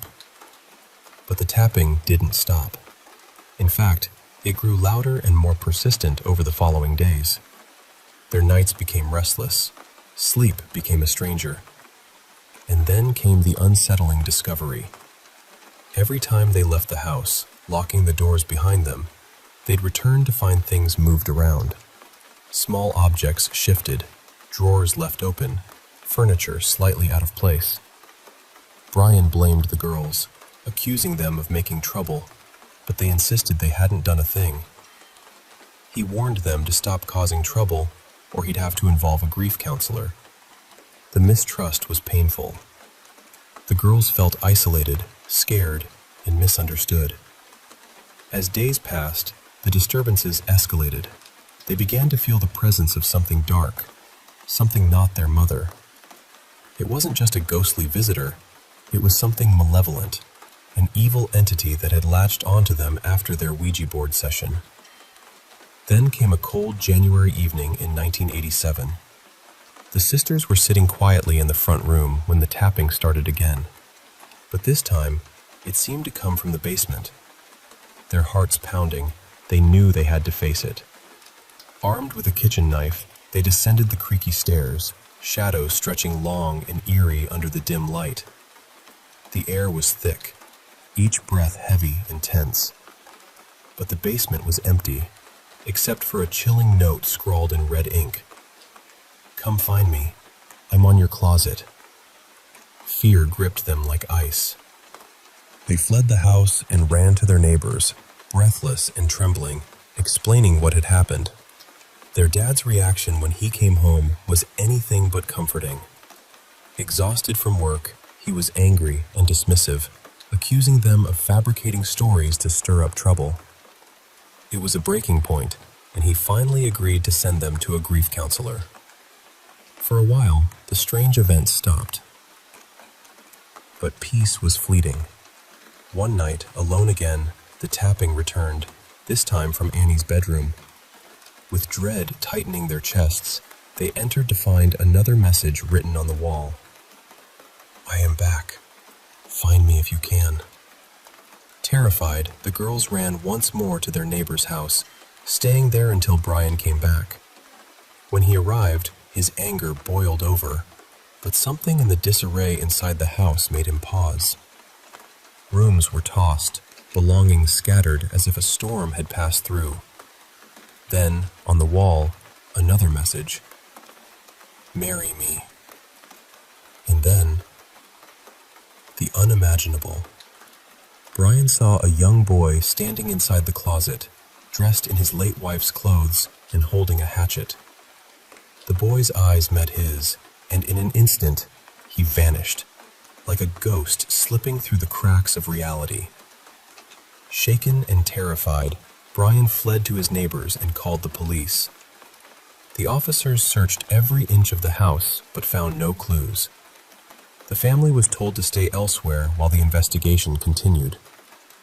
For 2 weeks, they stayed with relatives, haunted by the question, how could that boy disappear so suddenly? And the guilt gnawed at Brian for doubting his daughters. Eventually, the crowded relatives' house pushed them back home. As they approached, Brian saw a light flicker in the second-floor balcony window, and there, standing silently, was the boy, watching them. Brian called the police again in a panic.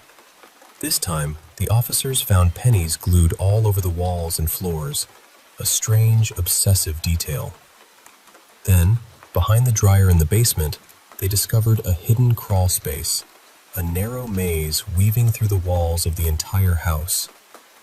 Inside, they found the boy, Daniel LaPlante, a disturbed teenager who'd been stalking Annie.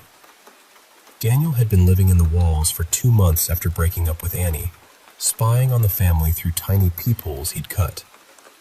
He used the Ouija board session to craft a spooky narrative, terrifying the girls and manipulating their grief for his twisted purposes. It's a story that reminds us how fear can sometimes be born not from the supernatural, but from the dark corners of human obsession. Annie and Jesse's ordeal was real, terrifying, and heartbreaking, but it also showed the strength of a family facing the unknown together.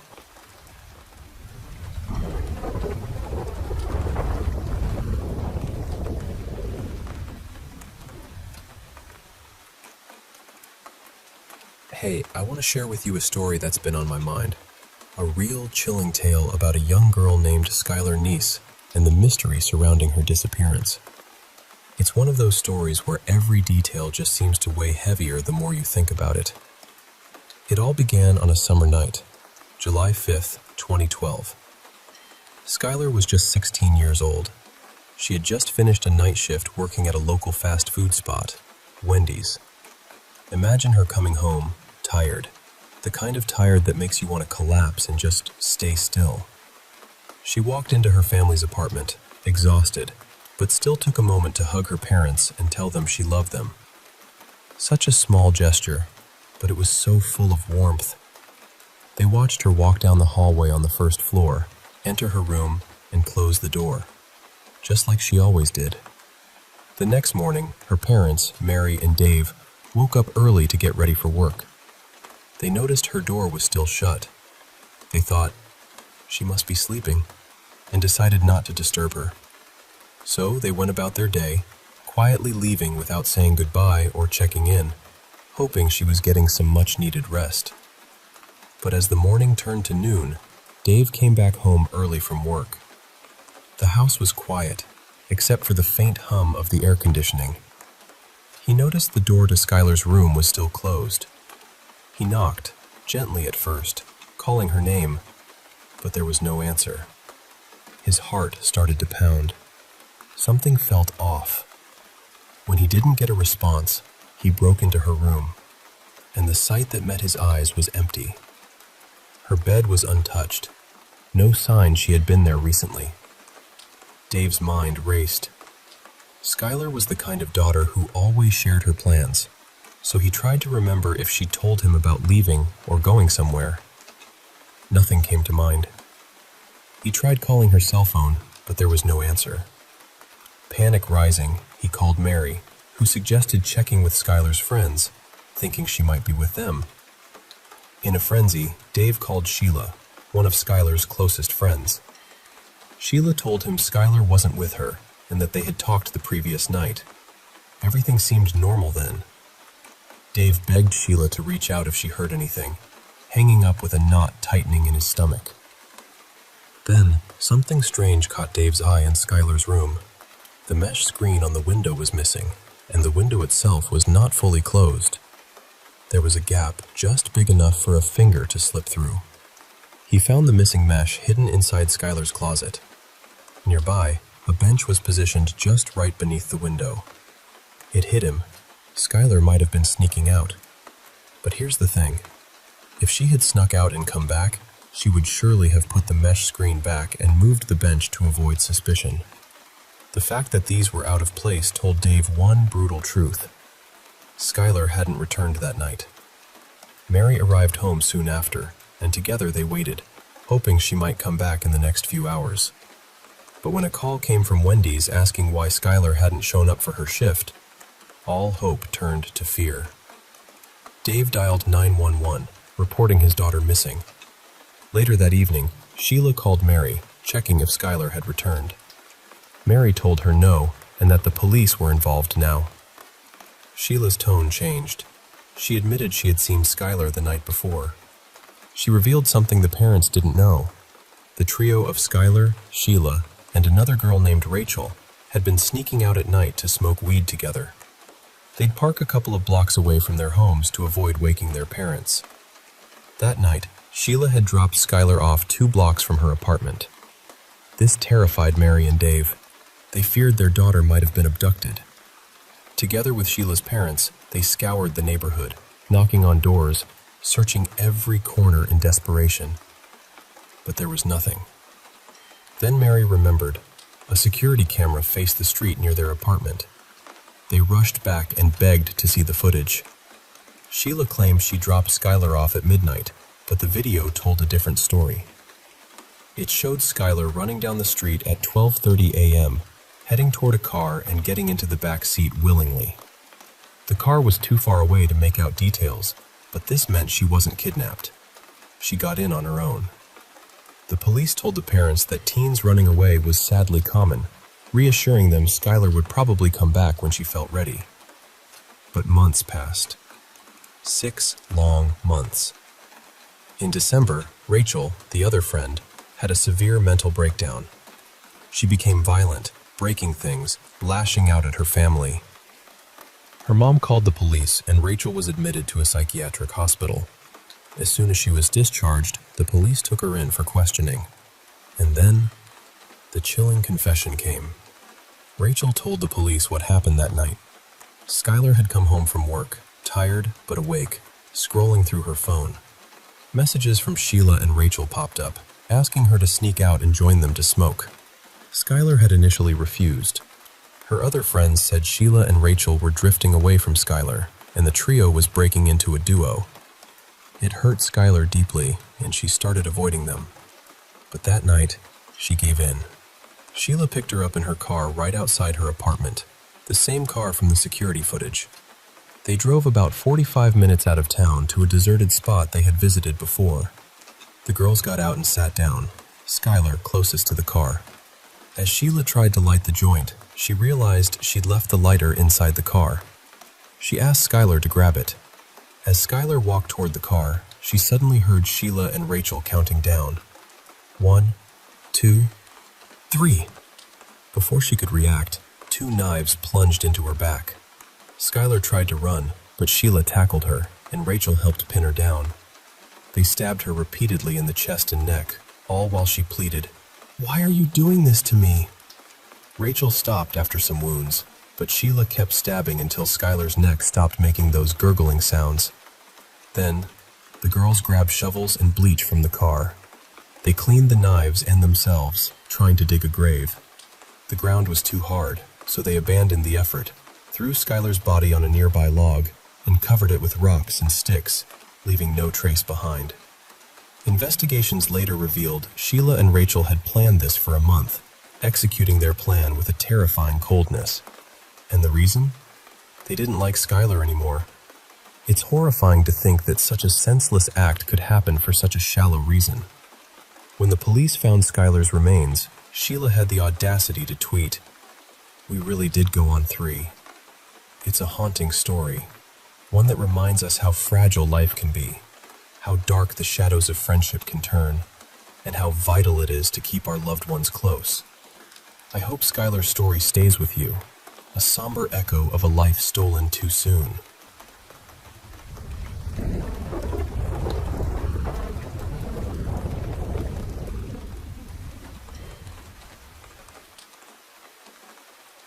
I've gone back and forth about telling this story because I know how it's going to sound. I really do. But I've been around here long enough to know that some of you might understand why I can't just brush it off anymore. I live in a little town in West Virginia called Gray Hollow.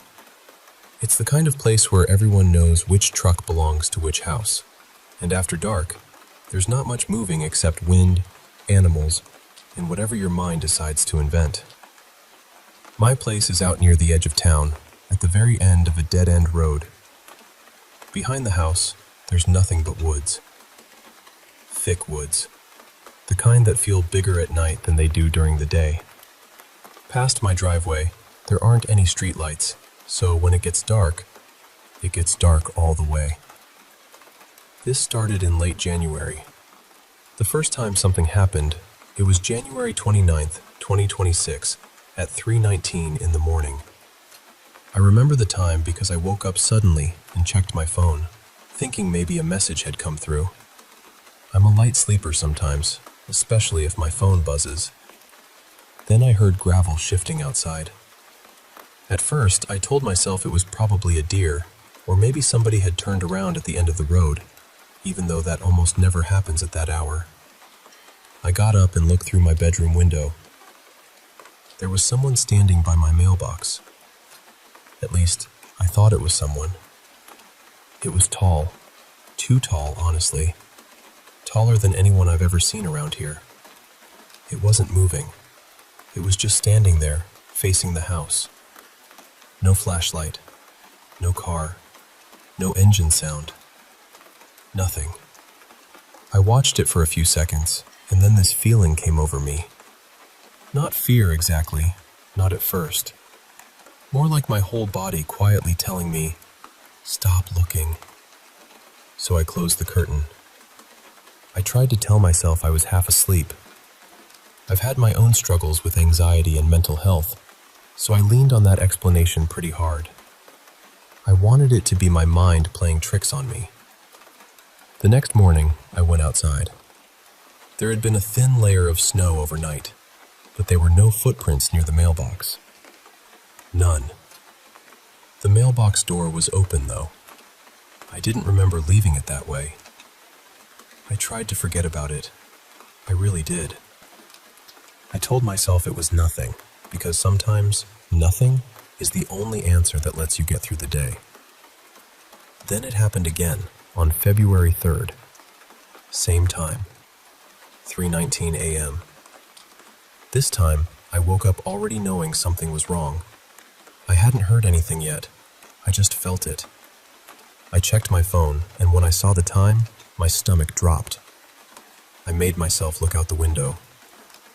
It was closer. Not by the mailbox anymore. It was halfway up the driveway. Still tall, still completely still, but there was something wrong with the shape of it. I don't know how else to explain that. It looked too thin, too straight, like the proportions didn't belong to a person. I whispered, "What are you?" And right after I said that, it tilted its head. slowly, way too far to one side. I stepped back from the window and didn't look again for the rest of the night. After that, I started waking up around that time on purpose. Or maybe my body started doing it for me. Most nights, nothing happened, and I almost convinced myself again that it was stress, lack of sleep, my brain making shadows into monsters. Then February 12th happened. I woke up to tapping. At first, I thought it was my bedroom window. There are branches close to that side of the house, and it had been windy, so that made sense. But the sound wasn't coming from upstairs. It was coming from the living room. I checked my phone. 3:19 a.m. I still don't know why I went downstairs. I wish I hadn't, but something in me needed to know. The tapping stopped the second I reached the bottom step. The whole house went quiet. I stood there listening, barely breathing. Then I looked toward the front door. There's a little window near the top of it, and something outside was blocking the glass. Something was standing right up against the door. I walked closer, slowly. I got maybe 5 feet away. Then it moved. Not backward, not away from the house. It slid sideways past the window. I only saw part of it, but that was enough. It looked too tall to fit in the frame, like the window was only showing me a slice of something much bigger. I didn't open the door. There was no chance I was opening that door. I went back upstairs, locked myself in my room, and stayed there until morning. A few days later, on February 16th, I set up an old security camera I had in the garage. I pointed it at the driveway. Nothing special, just motion detection. The next morning, I checked the footage. At 3:19 a.m., the camera triggered. But there was nothing there. No person, no animal, just the empty driveway. Except the audio picked something up. Footsteps. Slow, heavy footsteps on gravel, coming toward the camera. Then they stopped right in front of it. After that, there was this breathing sound. I don't even know if breathing is the right word. It was too steady, too hollow, like air moving through something that wasn't built for it. Then the video cut out for a few seconds. When it came back, everything looked normal again. I haven't seen it since that night. No tapping, no figure in the driveway, no mailbox left open. But I still wake up around 3:19 sometimes. And every time I do, I get this awful feeling that if I look outside again, it'll be closer than before. I don't know what it was, but I'm starting to think it noticed me noticing it.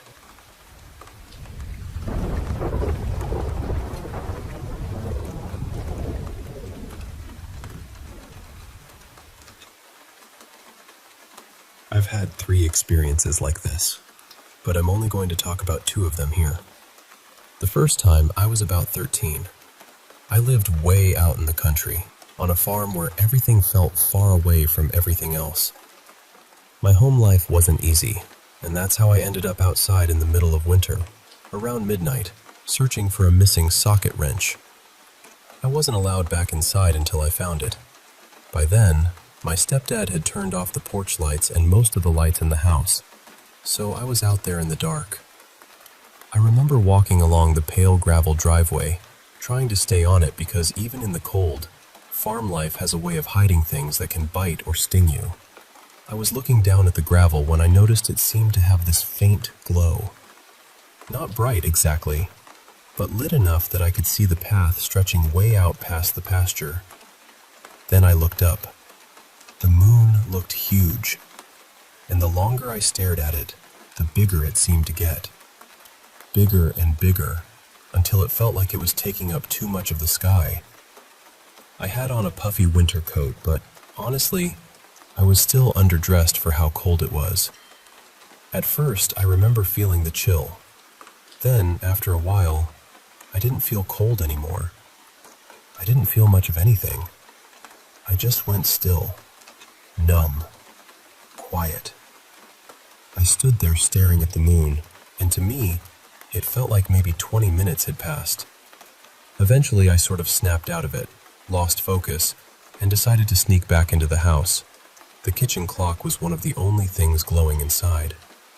When I checked it, I realized I had been outside for over 3 hours.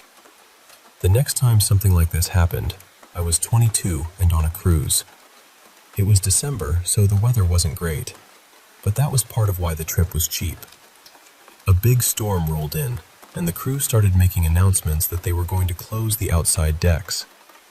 I'd had 1 drink with dinner, so I might have been a little tipsy, but nothing more than that. For some reason, I got this idea that I wanted to go outside and see the storm before they shut everything down. I found a door that was still unlocked and ended up in this outdoor walkway area. I'm pretty sure I wasn't supposed to be there. It looked like one of those access areas that led to other parts of the ship, but I was able to get close to the front, which was what I wanted. I was still high above the water, and I could see a smaller deck below me near the bow. The wind was wild. The ship was rocking and jerking, and the rain was coming in sideways, but it wasn't pouring yet. I remember looking out into the dark ocean, and then my eyes lifted to the moon. That same feeling came over me. It was almost euphoric, but not in a normal way. It was peaceful and overwhelming at the same time. Everything around me started to fade. The lights from the ship, the noise, the storm, even the feeling of where I was standing. And I should say, I was wearing heels and a formal dress because I had just come from dinner. I should have been freezing. I should have been uncomfortable. But I wasn't. I just stood there in the storm, staring up, feeling like the whole world had gone quiet except for the moon. Eventually, one of my friends found me. I remember feeling disappointed when he did, almost like I had been pulled away from something. He was upset because, apparently, I had been missing for at least 30 minutes, maybe longer. That was just how long they knew of. And then I noticed the rain. It was suddenly pouring. Not misting, not light rain, but a full downpour. To me, it felt like it had changed in just a few seconds.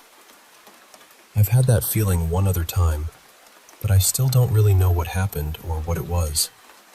I don't know if it was something psychological, something spiritual, or just my mind reacting to stress and the moon in a strange way. I'm not trying to make it sound bigger than it is.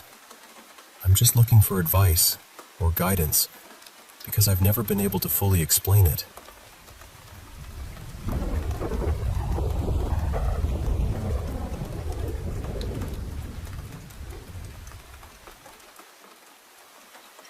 Hey everyone, I wanted to share something that happened to me a few years ago because I still think about it, and honestly, I'd really like to know if anyone else has ever experienced anything even close to this.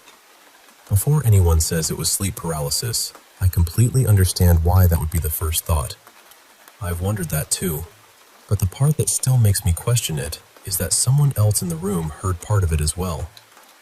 This happened back in 2019, when I was at my boyfriend's house. I'll call him Evan.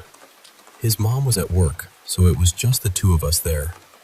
I had decided to take a nap, and I've never been the kind of person who sleeps through everything. I usually wake up pretty easily. At some point, I suddenly heard his porch screen door swing open really hard. It was loud, not just a little creak or a breeze catching it, but the kind of sound that makes your whole body tense up before your brain even catches up. It woke me up, but I couldn't open my eyes. I couldn't move either. I was lying on my side, facing the wall, and no matter how hard I tried, I couldn't turn over or say anything. His mom would never come in like that, so immediately I felt this wave of panic. I remember thinking, who just came inside? Then I heard the front door open just as hard. Right after that, a deep male voice called out, "Hello?" It sounded like someone checking to see if anyone was home. Evan didn't react at all. He was still asleep beside me.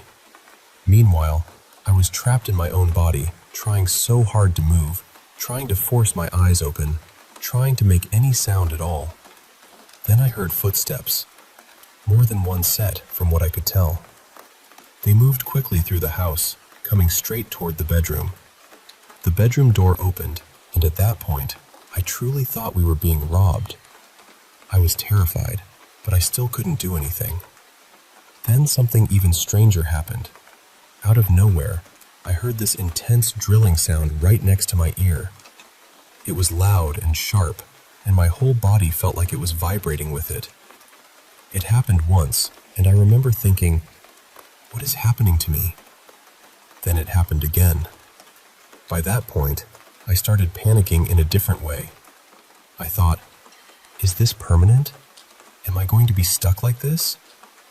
Then it happened a third time, and I genuinely had this horrible feeling that this was just going to be my life now. Frozen, aware, unable to speak, with that sound tearing through me. And then, just as suddenly, I heard the footsteps leaving. Everything went quiet. The moment it stopped, I could move again. I sat up immediately, completely shaken. Evan woke up too and asked me what was wrong. I told him everything, and he just stared at me for a second. His face changed, like he was trying to decide whether to say something or not. Then he told me that he thought he had heard the door open too. He also thought he heard a man say, "Hello?" But he said he had been half asleep and just drifted back off. He didn't experience the rest of what happened to me. Not the footsteps coming to the room, not the drilling sound, not the vibrating. But both of us heard someone come in and say hello. That's the part I can't really explain. I know sleep paralysis can feel incredibly real. I know it can come with sounds, fear, and the feeling that someone is in the room. But how did he hear part of it too? So I'm wondering if anyone has had anything similar happen, especially something where another person heard part of the same thing. I don't know if this was sleep paralysis, something paranormal, something stranger, or maybe something I don't even have a name for. And just to be clear, I wasn't under the influence of anything. I wasn't using drugs. I didn't have any mental health issues. And at that point in my life, I hadn't tried anything like that at all. I've also never experienced anything remotely similar since. I still don't know what happened, but I'd really love to hear what other people think.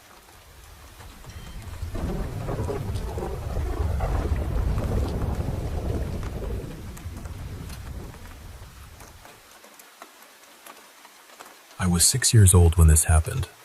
My family had just moved from the Philippines to a small place tucked away in the Appalachian Mountains.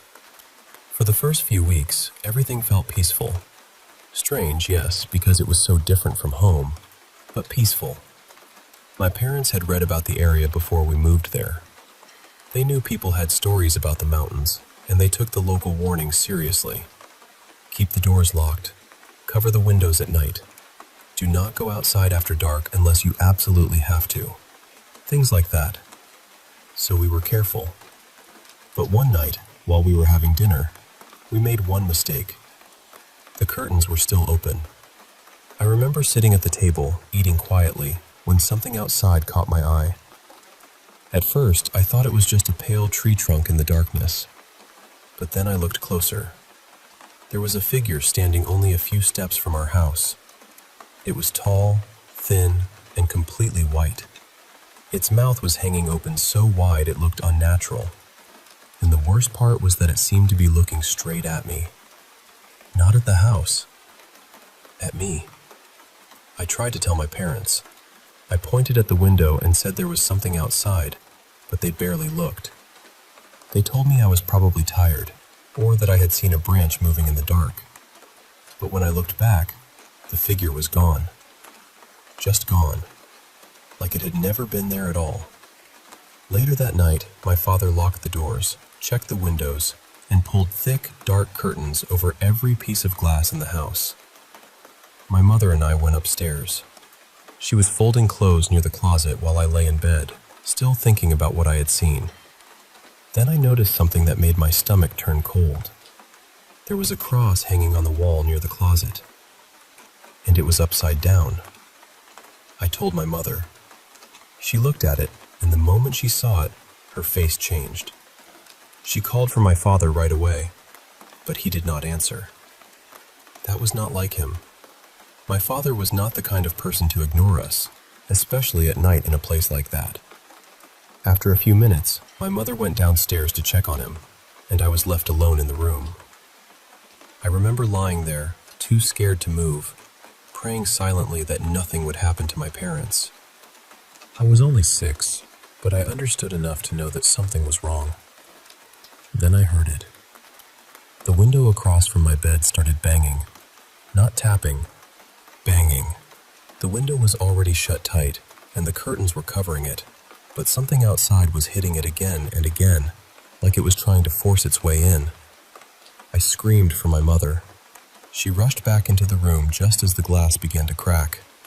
She grabbed me and pulled me under the bed. My father came in right after her and hid beneath the heavy wooden table beside us.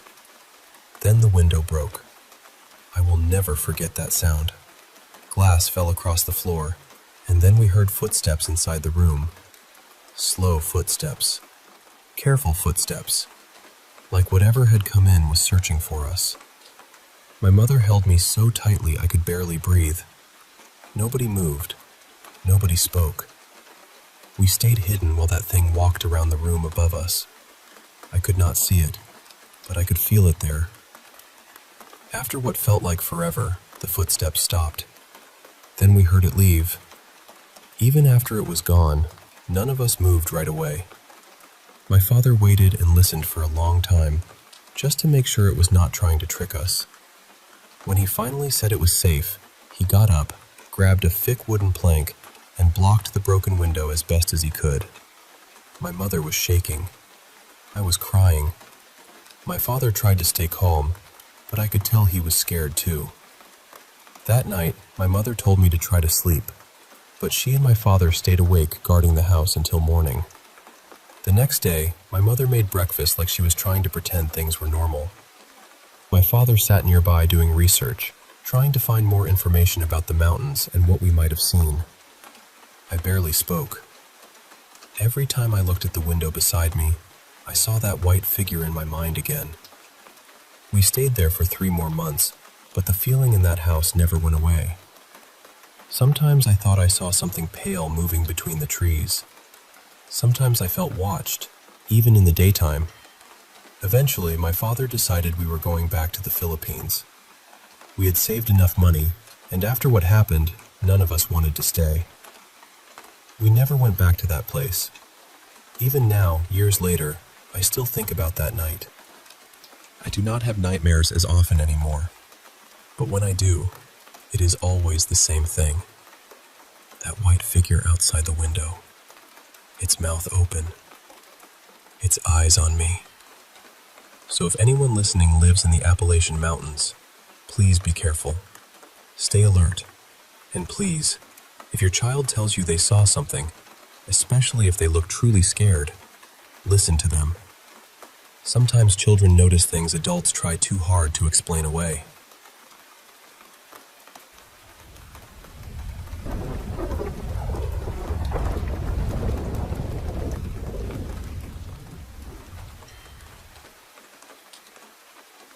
It was somewhere around 2 in the morning when 5 of us drove into Erie Colony. And you know, Erie feels like a completely different place at that hour. During the day, it is still part of the city somehow, but at night, it feels cut off from everything. The roads are quiet, the trees feel heavier, and there is this strange silence that makes even a small sound feel a little too loud. We eventually stopped near the gate of a building called Royal Imperial Heights. The car headlights were on, so the whole gate area was lit up pretty clearly. We were not hidden in darkness or guessing shapes from far away. Everything was right there in front of us. And that is when I saw him. There was a security guard standing just behind the gate. He was wearing a dark blue uniform. He was not in a corner, not half covered by a shadow, not far away. He was just standing there, facing our car. There were 2 dogs near him too. I remember pointing him out right away and saying something like, "Look, the guard is standing there." but everyone else in the car looked at me like I had said something strange. All four of them said, "What guard?" I thought they were joking at first, but they were serious. They could see the dogs. That part was clear to everyone. But they said there was no man in blue standing behind the gate. Instead, they kept telling me there was another guard, wearing a brown uniform, sitting inside a small cabin near the side. But I could not see anyone in that cabin at all. For me, the only guard there was the one in blue, right behind the gate, right in front of us. And for the next couple of minutes, we kept arguing. 5 people, sitting in the same car, looking at the same gate, with the same headlights shining on it. But somehow, we were not seeing the same thing. That is when the whole situation started feeling wrong. Not because Erie is quiet at night, not because the place looked spooky, but because I was seeing something so clearly, and nobody else could see it. So I drove away. We went maybe a kilometer ahead before stopping again, but the argument did not stop. Everyone was still trying to explain what they had seen, and I was still saying, "No, I'm telling you, there was a guard standing right there." After a while, they convinced me to turn back and check once more. So we went back. Same road, same gate, same place. I stopped the car again, and we all waited. And then, after a few seconds, the same guard in the blue uniform came and stood behind the gate. This time, everyone saw him. All 5 of us. He was just standing there casually, using his phone. Nothing unusual, nothing dramatic. Completely normal, completely real. But he was in the exact same spot where I had seen him earlier. And that is the part I still cannot fully explain. Maybe I noticed him before everyone else did. Maybe their attention was somewhere else. Maybe it was just one of those weird moments where the mind plays tricks. Or maybe, for those first 2 minutes, I saw something that the others simply could not see yet.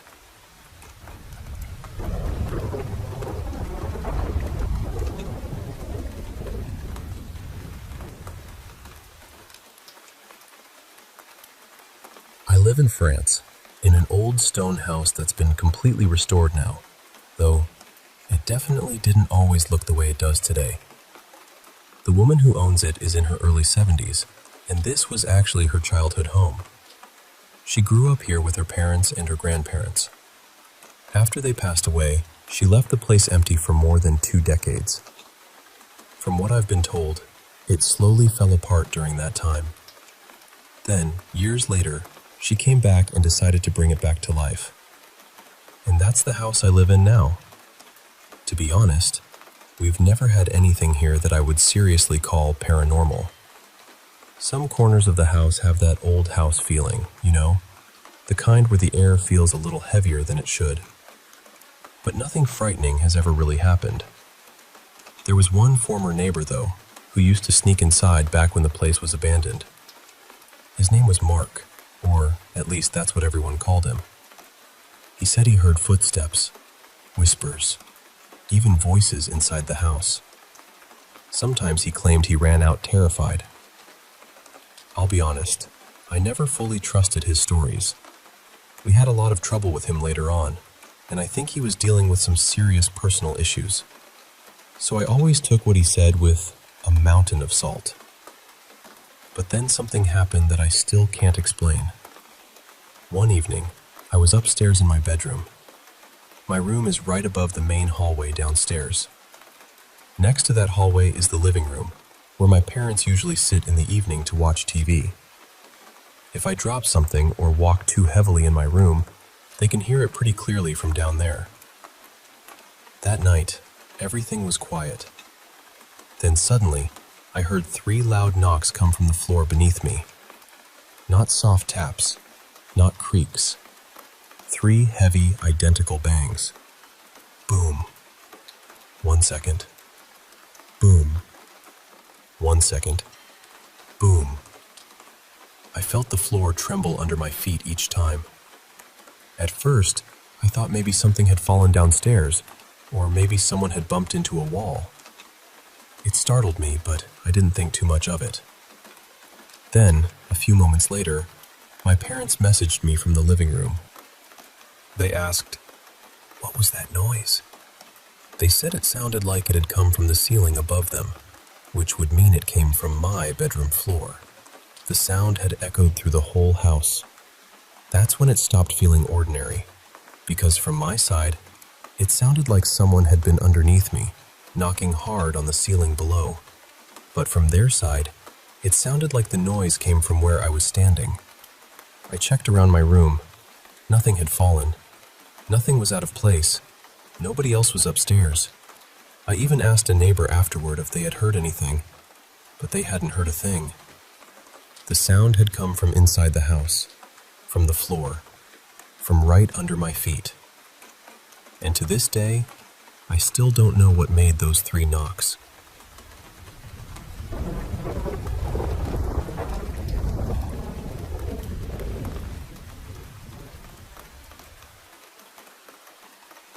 Most of my life, I have carried this around quietly. I've never really known how to explain it, and I've never met anyone who said, "Yes, I know exactly what you mean." But when I was little, I used to have these recurring dreams that didn't feel like dreams at all. They felt more like I was being taken somewhere. Every time I was inside this enormous old manor, or maybe it was a castle. It was hard to tell because everything was so huge and dark, like the whole place had been built for people twice our size. The ceilings went up forever. The furniture felt oversized. The hallways stretched on in a way that made you feel small before anything frightening even happened. And there were children everywhere. Not just a few, hundreds, maybe more. I remember them hiding in the same rooms as me, crouched under beds, pressed behind heavy curtains, tucked behind wardrobes and chairs. There were no adults anywhere, not one. We were all hiding from something. I never saw what it was. I don't think I ever had the courage to look. But every child there knew it was moving through the building. We could feel it coming before we heard it. And then, from somewhere down the hall or behind another door, the screaming would start. That was how we knew it had entered a nearby room. The second that happened, everyone scattered. Nobody had to explain the rules. Nobody had to tell us what to do. We all understood the same thing in that wordless, awful way children sometimes understand danger. Don't let it find you. The room I remember most was like a giant bedroom. It was dim and heavy feeling, full of shadows and old furniture. I can still picture kids crawling beneath the bed frame, hiding behind the drapes, holding their breath. It felt less like a dream scene and more like a place I had returned to again and again. Eventually, I would always run. I'd burst out into a huge spiral staircase with a deep red runner on the steps. It curled downward around this enormous empty space in the center. And somehow, instead of using the stairs, I would throw myself into that open drop. I remember falling through the middle of it, not exactly dying, not exactly waking up, just escaping. There's another part I've never forgotten. Sometimes hidden doors would appear in the walls, almost like the house was changing its mind. Once, I opened one and found a narrow staircase behind it, filled with smoke or pale mist. I climbed it, and near the top I came to a door with a keyhole. When I looked through, I saw the brightest light I've ever seen. It wasn't like sunlight. It wasn't like a lamp. It was something far beyond that, so bright it felt almost alive. I don't know how else to describe it. But the part that stayed with me most wasn't the castle, or the thing hunting us, or even the light. It was the other children. They didn't feel like dream people. They felt real, like actual children. Like they had their own fear, their own thoughts, their own memories of that place. I'm not saying this was supernatural. I'm not trying to prove anything. I just want to know whether anyone else remembers something even close to this. A massive, dark place. Only children. Everyone hiding. Something moving through the rooms. That shared, silent terror. And some kind of escape through falling, descending, or finding a hidden passage. If any of this sounds familiar to you, even a little, I'd honestly love to hear about it.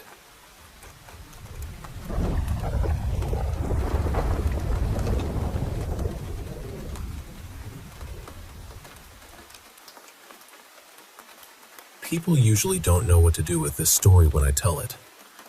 Some smile politely, some think I'm joking, some assume I must have dreamed it, or imagined it later, or stitched it together from things I learned as a child. But for me, it has never felt like that. This is one of my earliest memories. Actually, it feels earlier than early. It feels like the first thing I ever knew. Before I remember having a body, before I remember a crib, or a room, or a voice calling my name, I remember being aware. There were no hands, no feet, no weight. I wasn't breathing, but I didn't need to. I was just there, conscious, calm, quiet. I don't know if I was floating. That's the closest word I have, but even that doesn't feel quite right. It was more like existing in a wide, open stillness. Not empty, not lonely, just peaceful, like everything was waiting with purpose. And then there was a voice. I couldn't see anyone. I didn't see a face or a figure. I only remember light, and I somehow knew the voice was beside me, even though there was no one there in the way we usually understand someone being there. The voice asked me which planet I wanted to live on. I know how strange that sounds. I know. But in that moment, I understood the question completely.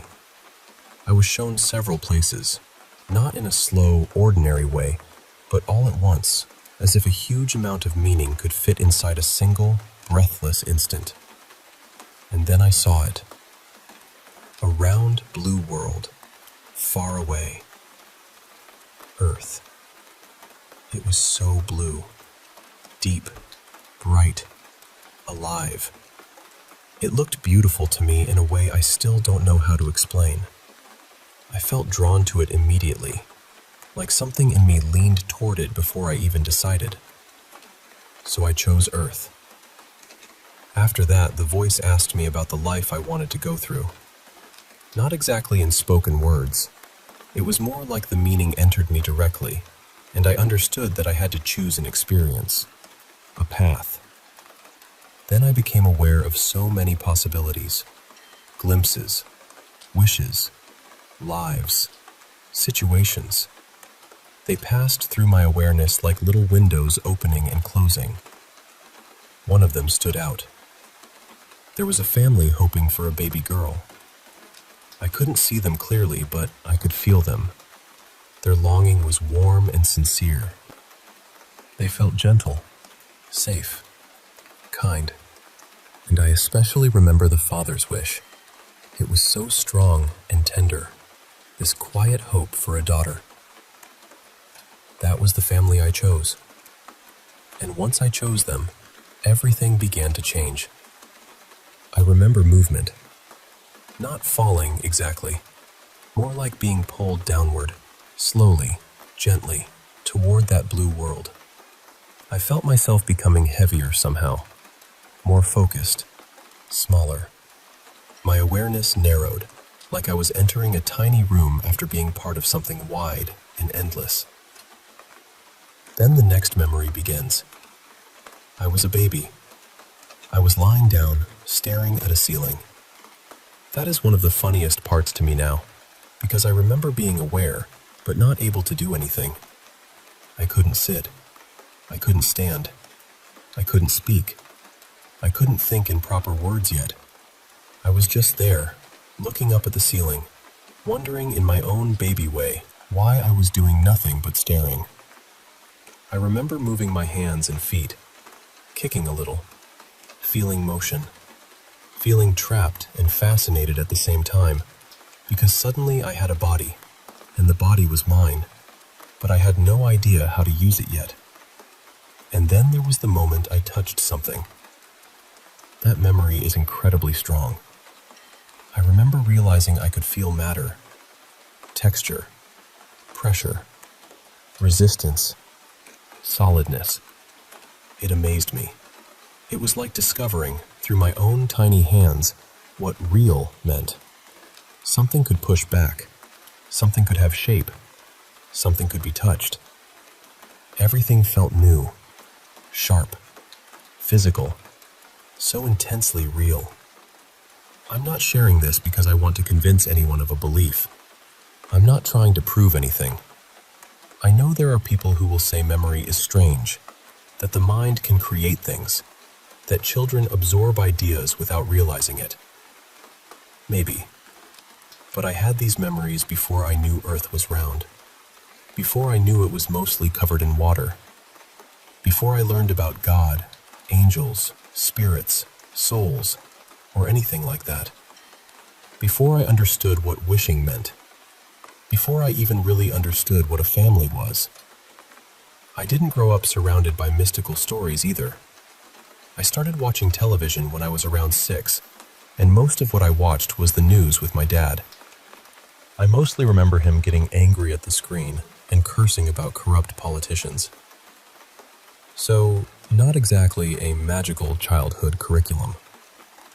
But because of these memories, when I learned about God at church around the age of 7, something in me responded deeply.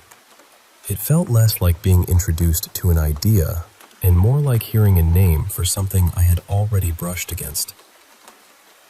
Still, I don't claim to know what it all means. Maybe it was real. Maybe it was imagination. Maybe it was something the mind made, or something the soul carried, or something I won't understand until much later. I'm honestly okay with not knowing.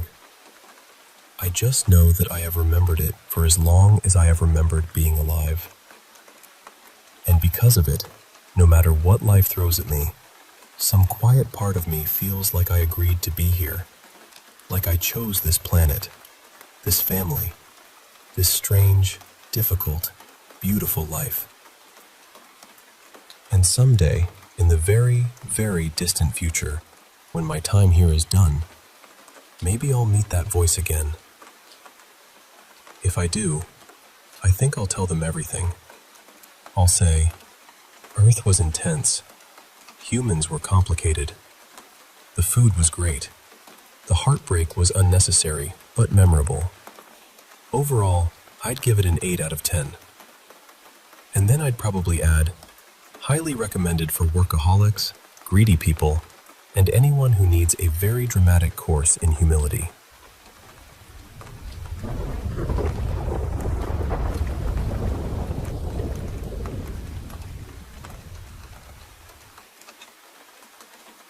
Before I get into this, I want to explain something about myself. I collect antiques. I've been doing it for a little over 6 years now, so I'm not exactly new to the feeling that certain objects can carry something with them. I know that might sound strange to some people, but when you spend enough time around old things, you start to notice that not everything is just wood, porcelain, fabric, or dust. Some pieces feel quiet. Some feel warm. Some feel heavy. And then there's this doll. I call her Maribel. She's a German bisque doll, probably from around the late 1930s or early 1940s, at least from what I can tell. I found her at an antique mall I visit pretty often. I brought her home on June 28th, 2025. Usually, when I'm antiquing and something catches my eye, I don't buy it right away. I'll carry it around the store for a while and sort of sit with its energy. If it feels wrong or unsettled, I quietly tell it I'm going to leave it behind, and then I put it back. With Maribel, I did the same thing. And at the time, I didn't feel anything alarming. No shift in the air, no pressure, no sudden urge to put her down. Honestly, I thought she was beautiful. I've been wanting to add more dolls to my collection because I only had a few, and she felt like exactly the kind of piece I'd been hoping to find. So I bought her, brought her home, and placed her on one of my shelves. I've always been sensitive to spirit presence. That's been part of my life since I was little. As I've gotten older, I've become more comfortable allowing that kind of energy in my space, as long as there's respect on both sides. I treat my antiques carefully, almost like they're guests in my home. To me, old objects have stories. Maybe not always spirits, but definitely stories. About a week after I brought Maribel home, I started dealing with intense dizziness and this awful mental fog. It felt like vertigo mixed with deep brain fatigue. I am getting medical help for it, so I want to be clear that I'm not asking anyone to diagnose me or anything like that. But part of me keeps wondering if the timing means something. Earlier today, I sat down with Maribel and used dowsing rods. I kept the questions simple. She didn't answer everything, but she did respond to a few. I asked, "Are you making me anxious right now?" The answer was yes. Then I asked, "Are you doing it on purpose?" No answer. I asked, "Is my energy clashing with yours?" She said no. Then I asked, "Is your energy clashing with my mother's?" She said yes. And the reason I asked that is because my mother has never liked this doll. She's also spiritually sensitive, and she told me recently that a photo memory popped up on her phone from the day I bought Maribel. It was a picture of me holding the doll, and she said the moment she saw it again, something in her told her there was something wrong with it. She said that since the day I brought Maribel home. I tried not to take it too seriously at first because I know everyone feels antiques differently. Something that feels perfectly fine to me might make someone else uneasy. But my mother is usually right when she says something feels off. Not always, but often enough that I pay attention. After the dowsing session, I asked Maribel if she would be all right with me moving her into another room for the night, just to see whether the energy in my bedroom changed. I cleansed my room, and after getting what felt like permission, I moved her out to the back storage room and cleansed her too. And honestly, the difference was immediate. My room felt lighter, calmer, less crowded somehow. I'm used to spirits making noise or trying to get my attention. That doesn't scare me. But every time something feels strange in my room, my eyes go straight to Maribel. Not because I think she looks creepy, and not because I'm afraid of dolls. It's more automatic than that. Like some part of me notices her before I even understand why. That's what bothers me. I don't know whether I should give her to someone else or trust what she seems to be telling me, that she isn't here to cause harm. I don't really believe in coincidences, and I can't ignore the fact that I brought her home only about a week before the vertigo and fatigue started.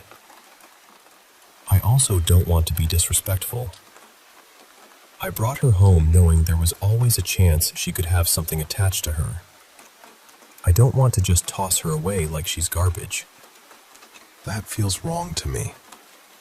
She has also indicated that she wouldn't be upset if I gave her away, but I still feel conflicted. So I guess I'm asking this gently. Has anyone dealt with something like this before? How do you know when an object is just carrying heavy energy, and when it's something you truly need to remove from your space? Because I don't hate Maribel.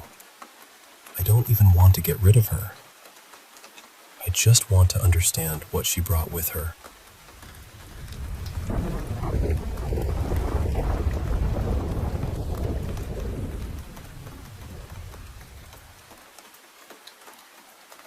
I've had a few strange things happen in this house, and honestly, something happened just now that made me want to finally talk about it. I'll say this first. I don't fully believe in ghosts. Not completely. I'm not the kind of person who jumps straight to haunted every time a floorboard creaks. But there are things that have happened here that I still can't explain, no matter how many normal excuses I try to give them. So I'll start with the smaller things and work up to the one that really scared me. Sometimes I'll smell someone nearby, almost like a person has just walked past me. But when I go looking, there's nobody there. That one isn't too scary, I know, but it's still weird when you're home and suddenly it feels like someone else is standing close. Other times I'll hear footsteps moving through the house, or I'll hear a door shut somewhere. And when I check, everything is empty. I usually just tell myself it's the house settling or being dramatic. That helps a little. I've also had moments where I think I see a face or a shadow out of the corner of my eye. Then I turn around and, of course, nothing is there. One of the creepier things is the singing outside my window at night. It sounds like a woman humming, or maybe mumbling some kind of song I don't recognize. It's soft, but close enough to make me get up and look. I live out in the country, though I do have neighbors, so every time it happens I check because my first thought is, please let this just be some random person and not someone trying to break in. But every time, there's nobody outside. There's also knocking at the back door sometimes. It happens during the day and at night, but not very often. Still, when you open the door and nobody is there, it leaves this cold little feeling in your chest. Then there was what happened just a moment ago, which is what made me want to share all of this. My boyfriend, Eli, told me he felt like he was being watched in the kitchen. I was in my game room, so I kind of brushed it off and told him he was probably fine. Then he started walking back toward his room, and I watched him because I was hoping I could make a creepy face and scare him. But while he was walking away, I saw the shadow of a person appear on the hallway wall near my room. It moved by itself, like an actual human shadow walking, and then it disappeared right at my doorway. That one got me. Another thing that really bothers both of us is the doors. We've watched doors open by themselves. In our bedroom, we've seen the door handle move on its own. We actually have to lock the bedroom door, because if we don't, it'll open and shut during the night. The closet door in that room is even worse because it doesn't lock. We have to put a big, heavy storage bin in front of it. Most of the time that works, but every now and then, the bin will be shifted, and the closet door will just swing open. The bin moving is rare, but when it happens, it feels very deliberate. And then there's the scariest thing that has happened to me so far. One night, my friend Mira was staying over. We decided to go to bed, so I went into the bedroom and got under the covers, and she settled in the living room. Eli was in the kitchen making himself a snack. I turned the lights off and lay there waiting for him to come to bed. Then I heard the bedroom door handle move. I thought it was Eli, so I pretended to be asleep, hoping I could scare him when he came in. But the door never opened. I kept waiting. Then I heard something scurrying around on the floor near the bed.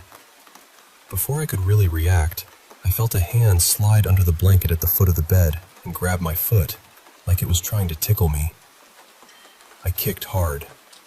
I felt the weight of an arm drop off the bed, and I heard a small thud hit the floor.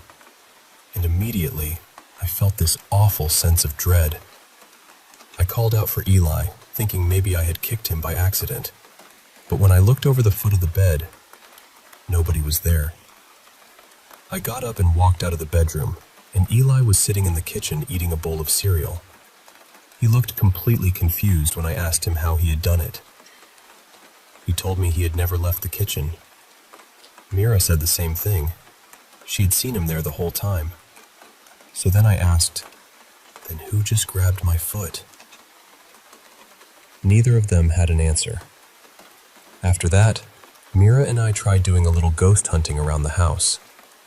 We didn't really find much, except for high EMF readings in the bedroom. Thankfully, nothing has grabbed me since then.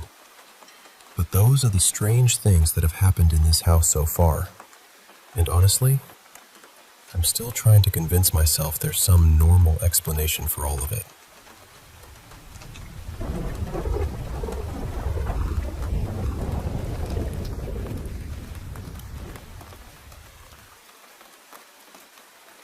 I know this is going to sound strange, and honestly, I'm still not sure what to make of it. I've never had anything like this happen before, so I'm really just trying to get some outside perspective. It started about 3 nights ago, and since then, it's been happening pretty consistently. Or maybe I'm just noticing it more now because I'm paying attention. For context, I'm a musician.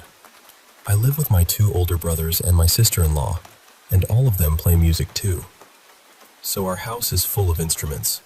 Guitars, a keyboard, amps, cases, all of that. We keep most of it in one spare room. We also have a house rule: no playing instruments inside after midnight. If somebody gets the urge to play that late, they either wait until morning or go outside. It's just something we agreed on because, well, nobody wants to be jolted awake by a guitar solo at 1 in the morning. The first time it happened, I was home by myself. I was sitting in the living room watching TV when I heard a guitar coming from the instrument room. And I don't mean one string randomly vibrating or something falling over. I mean someone was playing it. It was this steady little rhythm, almost like a simple melody. Not amazing, not anything complicated, but it had structure. It sounded intentional. I remember sitting there for a second, just frozen, trying to convince myself I was hearing something from the TV. But I muted it, and the guitar was still going. So I got up and went to the room. Nobody was there. Just the instruments, sitting exactly where they always are. I checked behind the door. I even checked the closet, which felt ridiculous while I was doing it, but I needed some kind of explanation. There was nothing. No one. The second time happened the next day after I got out of the shower. The bathroom is right across the hall from that same room. I had just opened the door and stepped out when I heard it again. Same kind of guitar strumming. Same rhythm, or close to it. This time, I wasn't alone in the house. But I was the only one upstairs, and I know that because I called out, and everyone answered from downstairs. Then today, it happened again, only this time it wasn't the guitar. It was my keyboard. Again, it wasn't like some polished performance. It sounded simple, almost hesitant, but there was definitely a tune there. A few notes, a pause, then a few more. Like someone was trying to figure out a melody by ear. And the last time I heard it, there was something else too. A voice. It sounded high-pitched, almost feminine. I couldn't make out the words at all. It was too soft, or maybe too muffled. But I know I heard someone speaking. That's the part that's really been bothering me. I keep trying to come up with normal explanations. Maybe the house is making noises. Maybe something electronic is glitching. Maybe one of the instruments is somehow picking up interference. I don't know. But the sounds don't feel random. They feel played. And that's what I can't get past. So yeah, I know this sounds odd. I know how it probably comes across. But I'm honestly just looking for thoughts, theories, anything that might help me make sense of it.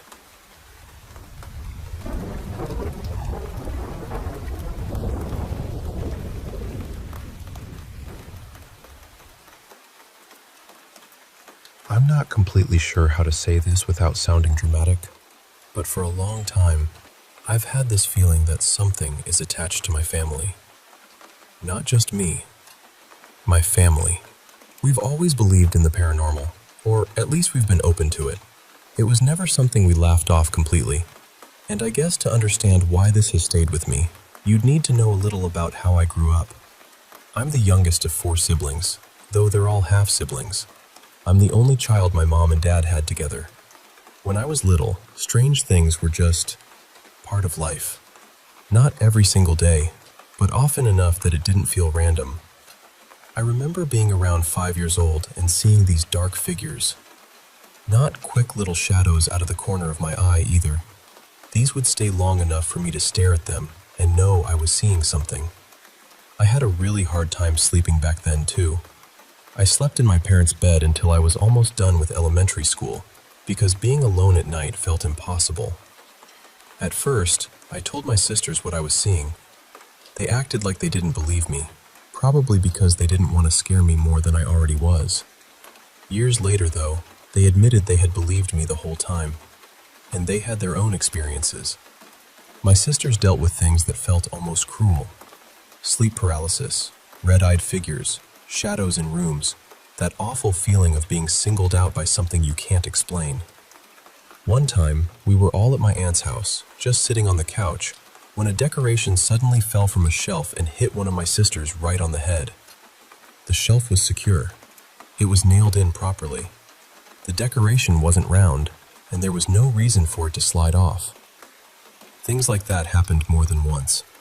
We also had drawers opening on their own, though I'll admit that might have just been because the old dresser we kept passing between us was uneven. I try to be fair about it. I don't want to blame every little thing on ghosts. But then there are the things I can't explain.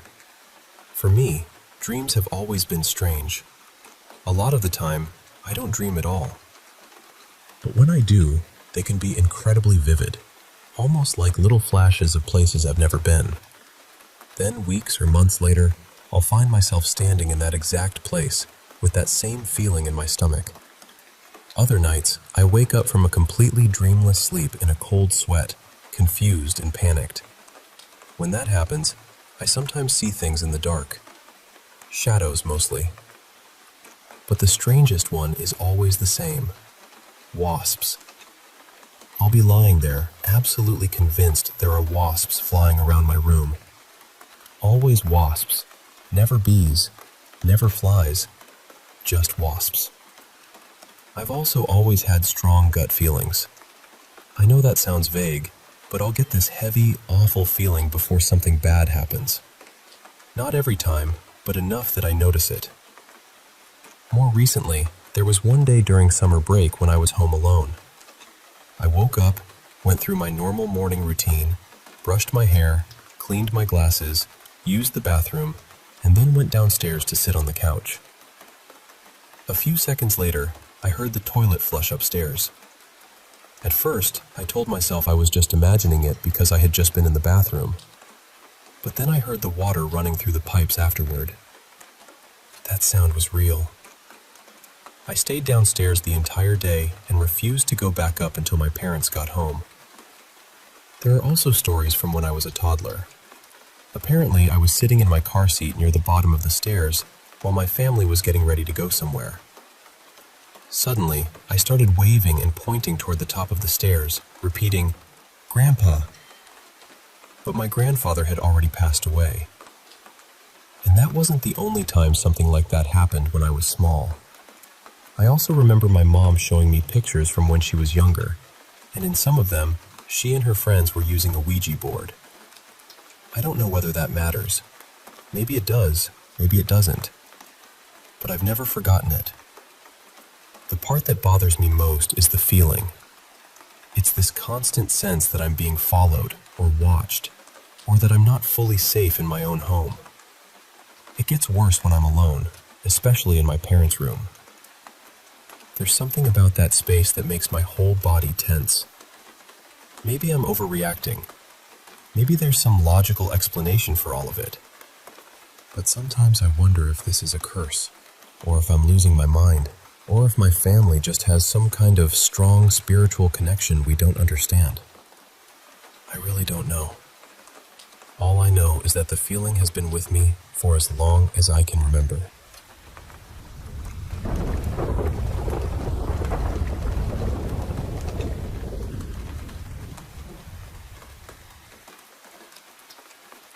Looking back, I think we moved out of that house around 2019, maybe a little before then.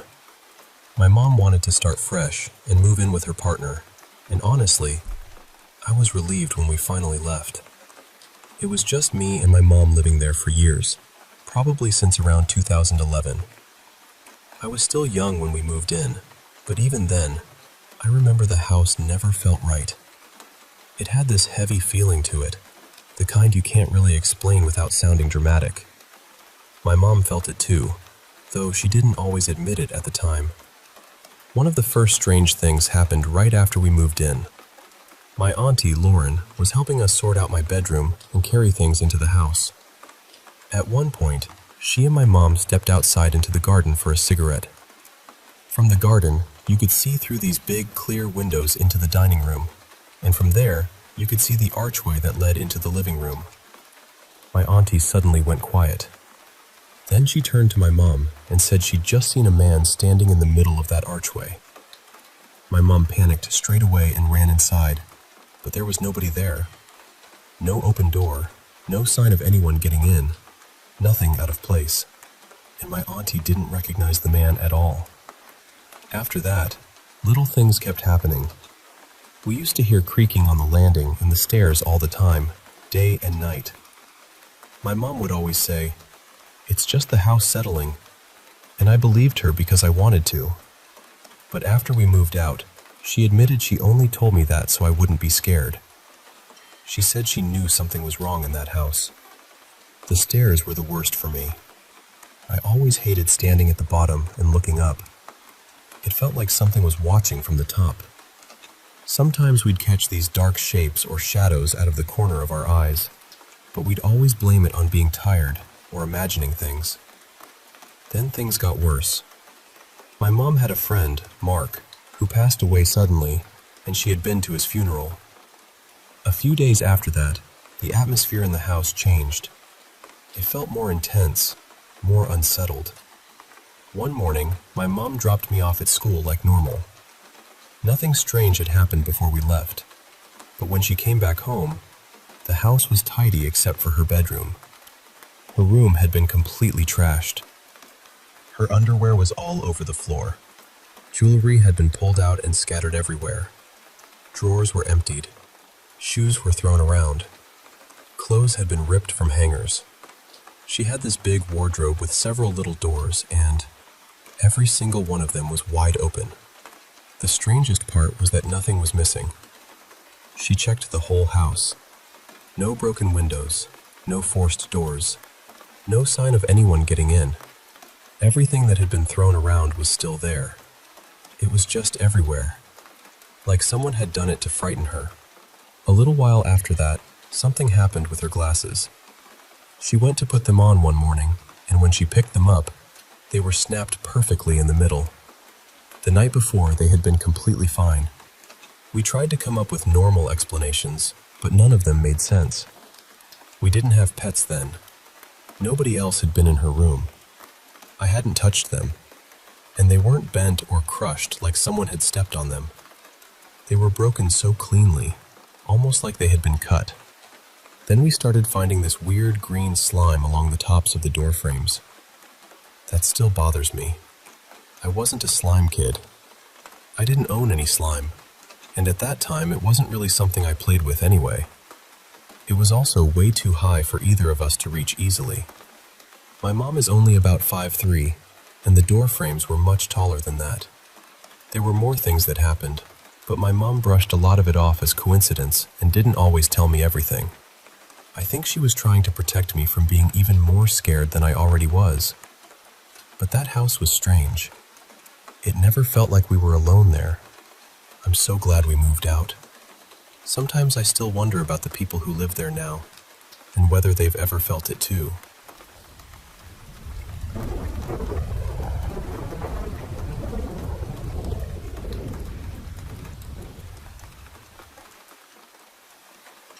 I'm 58 years old, and until this happened, I had never seen anything I would call a ghost. Not once. I wasn't the kind of person who went looking for things like that either. But after Martin died, something in my life shifted in a way I still don't fully understand. I hadn't spoken to him in almost 4 years. He had moved on, married someone else, and I had tried to keep living my life. But when I found out he had passed away, it broke something open in me. His funeral was streamed online, and I watched it over and over again. Not all at once, but enough times that I lost count. I was grieving so deeply that sometimes just thinking of him made these sounds come out of me, like my heart was crying before I could stop it. Around that same time, my little grandson got sick with some kind of virus, and I caught it from him. It knocked me down hard. I was in bed for 2 days, barely able to eat. I think all I managed was a couple of pieces of toast, some fruit, and water. On the second morning, I opened my eyes, and there he was. Martin's head was floating in the air near my bed. I just stared at him. He stared right back at me. I couldn't make sense of what I was seeing. He looked over toward the wall for a moment, even though there was nothing there, and then he looked back at me. We stayed like that, just looking at each other, until he slowly drifted away and disappeared. I was so shaken I couldn't even get out of bed. I stayed there frozen until my daughter came into the room, and when I finally told her what I saw, she didn't laugh. She just said, "I believe you." And I needed that more than I can explain. The next morning, I was half asleep when it felt like someone hit me in the face. I woke up fast, but nobody was there. I wondered if I had dreamed it, but then the sightings kept happening. Back at home, I started seeing his head floating around my room. At first, I got emotional when I saw him. I wasn't really scared. It felt more sad than anything, like my grief had taken shape and was moving through the air. But then it changed. One night, I realized it wasn't just one head. There were several. 3 of them were near the foot of my bed, watching me. Others appeared along the wall. One looked almost animal-like, with a lion's face. Another looked like a woman. One looked like someone I used to know years ago. And then there was Martin again. I remember thinking, what in the world is going on? After that, things got stranger. I would wake up and something would be right in my face, moving its tongue near me or breathing this strange green mist toward me. I was exhausted and desperate for rest, so one night I took my regular medicine and a sleeping pill, hoping I could finally sleep through it. But instead, it felt like I was shown something. I saw the figure rise toward the light on my ceiling fan, and then it began to form a body. First the spine, then the arms, then the ribs and chest. It was like watching a skeleton become real piece by piece. Inside the chest was this purplish blue glow, with tiny white sparks flickering like little fireworks. And even though I was frightened, part of me was amazed. I couldn't believe what I was witnessing. Then the image changed. I saw him on the wall, full-bodied now, struggling with a huge snake. It looked like an anaconda. He fought it, but he couldn't win. The snake bit his head off and swallowed it, and I watched his head move down through the snake's body until the whole scene shifted again into something intimate and disturbing with a woman. I was stunned, completely stunned. This has been going on since January. I've gone to a mental health doctor because I needed to know if something was wrong with me, if I was losing my mind, or if grief had done something to me that I couldn't control. All I know is this: I want it gone now. Him, them, whatever it is. I have asked them to leave. I have commanded them to leave. I have rebuked them. I have prayed. And at this point, I truly don't know what else to do.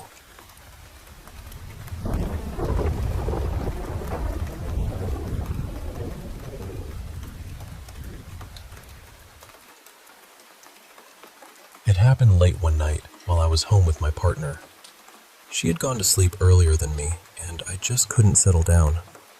I didn't want to wake her with the TV or the light from my phone, so I quietly left the bedroom and went into the living room. Now, I should say, I've used substances before. Usually nothing too extreme, just enough to shift my headspace a little. But that night, I made the choice to take more than I normally would. I think I was chasing something deeper, something stronger than usual. So I sat down on the couch, put my headphones on, and started watching videos about spiritual awakening, consciousness, hidden realities, that kind of thing. At first, everything felt normal. Then suddenly, it didn't. I remember feeling like reality itself started to loosen around me. It wasn't like seeing random shapes or colors. It felt bigger than that. It felt like the room was unfolding, almost like the 3 dimensions I understood were bending open, making space for something else to come through. And then, I realized I didn't know where I was anymore. The living room was gone, or maybe it was still there, but I couldn't make sense of it. Space didn't behave the way it was supposed to. Nothing lined up. That's when someone, or something, took my hand.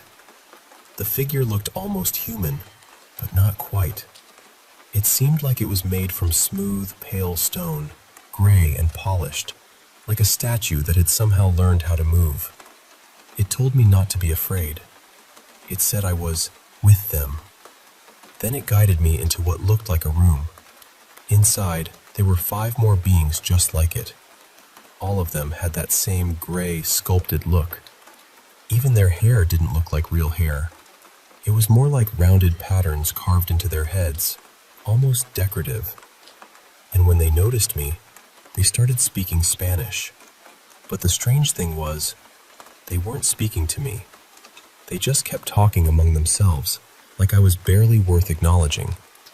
Like I had wandered into a place where I wasn't supposed to matter. They were arguing about who would be next to intervene. I didn't understand everything they said, but I understood enough to feel deeply unsettled.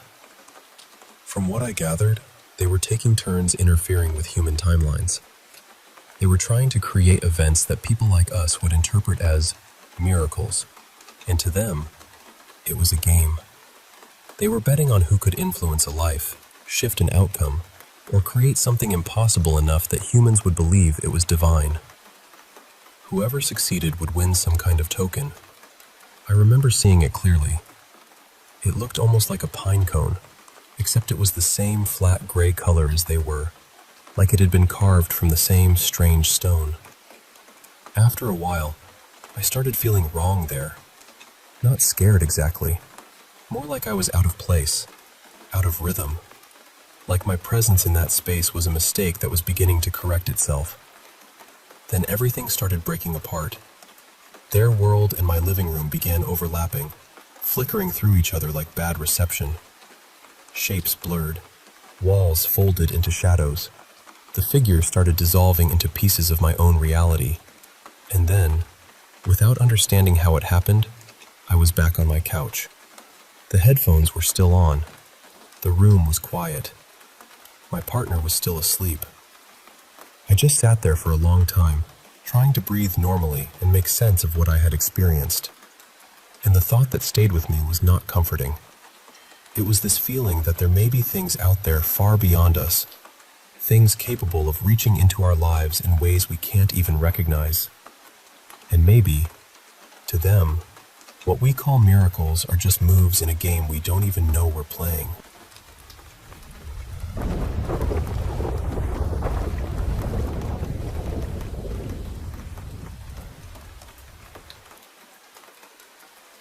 I grew up in the Bronx, and for a long time, that was the only home I really knew. But when I was around 10, my mother packed up me and my brother and moved us way up to northern New York. The reason was heavy. My father's killer had been released from prison, and my mom had family up there, so she wanted distance, safety, a fresh start, or at least something close to one. A few years after that, my grandfather sold his place back in the Bronx and came up to be near us. He bought a house on the north side of town, not far from the river, and eventually we all moved in with him. The house itself looked normal. It was a nice double-wide prefab with an added extension and garage. Out back, there were sliding glass doors that led to a cement patio with a wooden roof over it. Beyond that was maybe half an acre of yard, an above-ground pool with a wooden deck, and a big tool shed near the woods. The whole property ended where the tree line began, and almost as soon as we moved in, something felt off. At first, it wasn't dramatic. Nothing flew across the room. No voices whispered from closets. It was just this feeling, especially at night, that something was watching from the woods. As I got older, it became harder to ignore. In the winter, I would find footprints in the snow going all the way around the house. They would stop in front of every window, facing inward. At the time, I thought maybe we had a stalker. Honestly, that seemed like the least terrifying explanation. In high school, I met my best friend, who I'll call Chris. He wasn't just someone I hung out with. He was the first person in that town who really had my back. I didn't have many friends there. A lot of people treated me like I didn't belong because I was Hispanic and from New York City. But Chris stood up for me when nobody else did. We started exploring the woods behind the house. Those woods always had a strange feeling to them, but we were teenagers, so of course we kept going back. We even built this awful little structure out of fallen logs and called it the fort. We would hang out there, goof around, sometimes pretend we were on some grand adventure. One day, while wandering deeper than usual, we found this weird pit in the ground. I still don't know why, but we decided to dig into it. After maybe 3 feet, we hit something metal. It turned out to be a buried shopping cart, and it looked like it was blocking some kind of crude tunnel. That scared us badly enough that we left right away. We said we would come back the next summer, but when we tried, we either couldn't find the spot again, or it had been covered over. Later, when we were a little older, we started doing the kind of dumb stuff teenage guys do. Sometimes we would sneak a beer or two from the fridge and go drink them in a smaller shed my grandfather had built near the edge of the woods. We just called it the shed. Outside that shed, I dug a fire pit into the dirt and circled it with rocks. That was when things really started changing. One night, Chris and I were inside the shed when we heard footsteps outside. Not just random animal sounds. It sounded like someone walking around the walls. Chris heard it too. We both went quiet and looked at each other with that silent, awful question. Are you hearing this? Then the footsteps stopped, and something started pounding on the walls. We froze. I don't know how long we sat there without making a sound. It felt endless. When the banging finally stopped and we thought it was safe, we ran back to the house and locked every door behind us. You'd think that would have been enough to keep us away from the shed. It wasn't. We kept going back. Maybe we were curious. Maybe we were stupid. Maybe, after a while, fear starts to feel familiar if you live beside it long enough. Most nights we would hear rustling or footsteps. Some nights the banging came back. Eventually, as strange as this sounds, it became part of the routine. Then one night, we saw it. It was probably after midnight. We had a fire going outside the shed. The house was off to our left, the shed was to our right, and the tree line was in front of us. I heard rustling ahead. When I looked up, my whole body locked. There was a figure standing in the trees. It was tall, too tall, thin in a way that looked wrong. It seemed naked, but its skin was so dark that it didn't look like skin at all. There was no texture, no detail. It was like a piece of the night had peeled itself loose and stood upright. And it had no face, no eyes, no mouth. Nothing. It leaned forward slowly, like it was studying us. For a second I thought, this is it. I finally lost my mind. Then I realized Chris was already running for the house, so I ran too. That was the first time, but it wasn't the last. After that, we saw it more than once, usually on nights when we had a fire going. Eventually, we stopped using the fire pit and started using this old rusty chimenea the previous owners had left on the patio, but it didn't matter. Fire seemed to draw it in. When we were older, Chris started dating the girl I'll call Valeria. She came over a lot, and there's one night with her that I'll never forget. I was in my bedroom. Chris was taking a shower across the hall. Valeria was in the dining room, just outside my door to the right. Near the bathroom, there was a little laundry room with a back door that opened onto a small wooden porch leading down to the patio. We always kept that door locked. I was sitting in my room when I heard a massive crash, followed by Valeria screaming. I ran out, and she was standing there pale, pointing toward the laundry room. She yelled, "Something busted it open!" The back door was wide open. I know this next part was reckless. I know it. But in that moment, I was terrified, and I felt sure that whatever had been watching us had finally decided to come inside. I grabbed my grandfather's little .22 rifle and fired into the woods, away from the houses, yelling at whatever was out there. By then, Chris had come out of the bathroom in a towel, and he screamed, "What are you doing? If that's a person, you could kill them." And the way he said it stuck with me. If that's a person. Because that meant he was thinking the same thing I was. It wasn't. Years later, after I graduated, and after Chris and Valeria had split up, I started dating a girl I'll call Noelle. That matters because of what happened later. One night near the end of winter, I stepped outside the sliding doors to smoke. While I was standing there, I heard what sounded like an old musket going off. At the same time, snow exploded out from the tree line, like something huge had blasted through it. I ran inside, and instead of calling the police like a normal person, I called Chris. He came over, and we grabbed rifles and flashlights and searched the woods. We found nothing. No person. No tracks. Not a single footprint in the snow anywhere near where the blast had come from. That bothered me for a long time. A few months later, Noelle and I got closer, and I finally told her about everything that had happened on the property. I expected her to think I was out of my mind. She didn't. She just said she wanted to see it for herself. I told her it seemed to show up more often when we had fires, so she suggested we invite a couple of her friends over and sit out on the patio with the chimenea going. That night, we were all outside, laughing, talking, trying to keep things light. The chairs were facing the tree line. The fire was burning. At some point, I glanced toward the shed.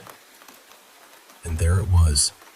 It was walking along the tree line, moving from the shed toward the house.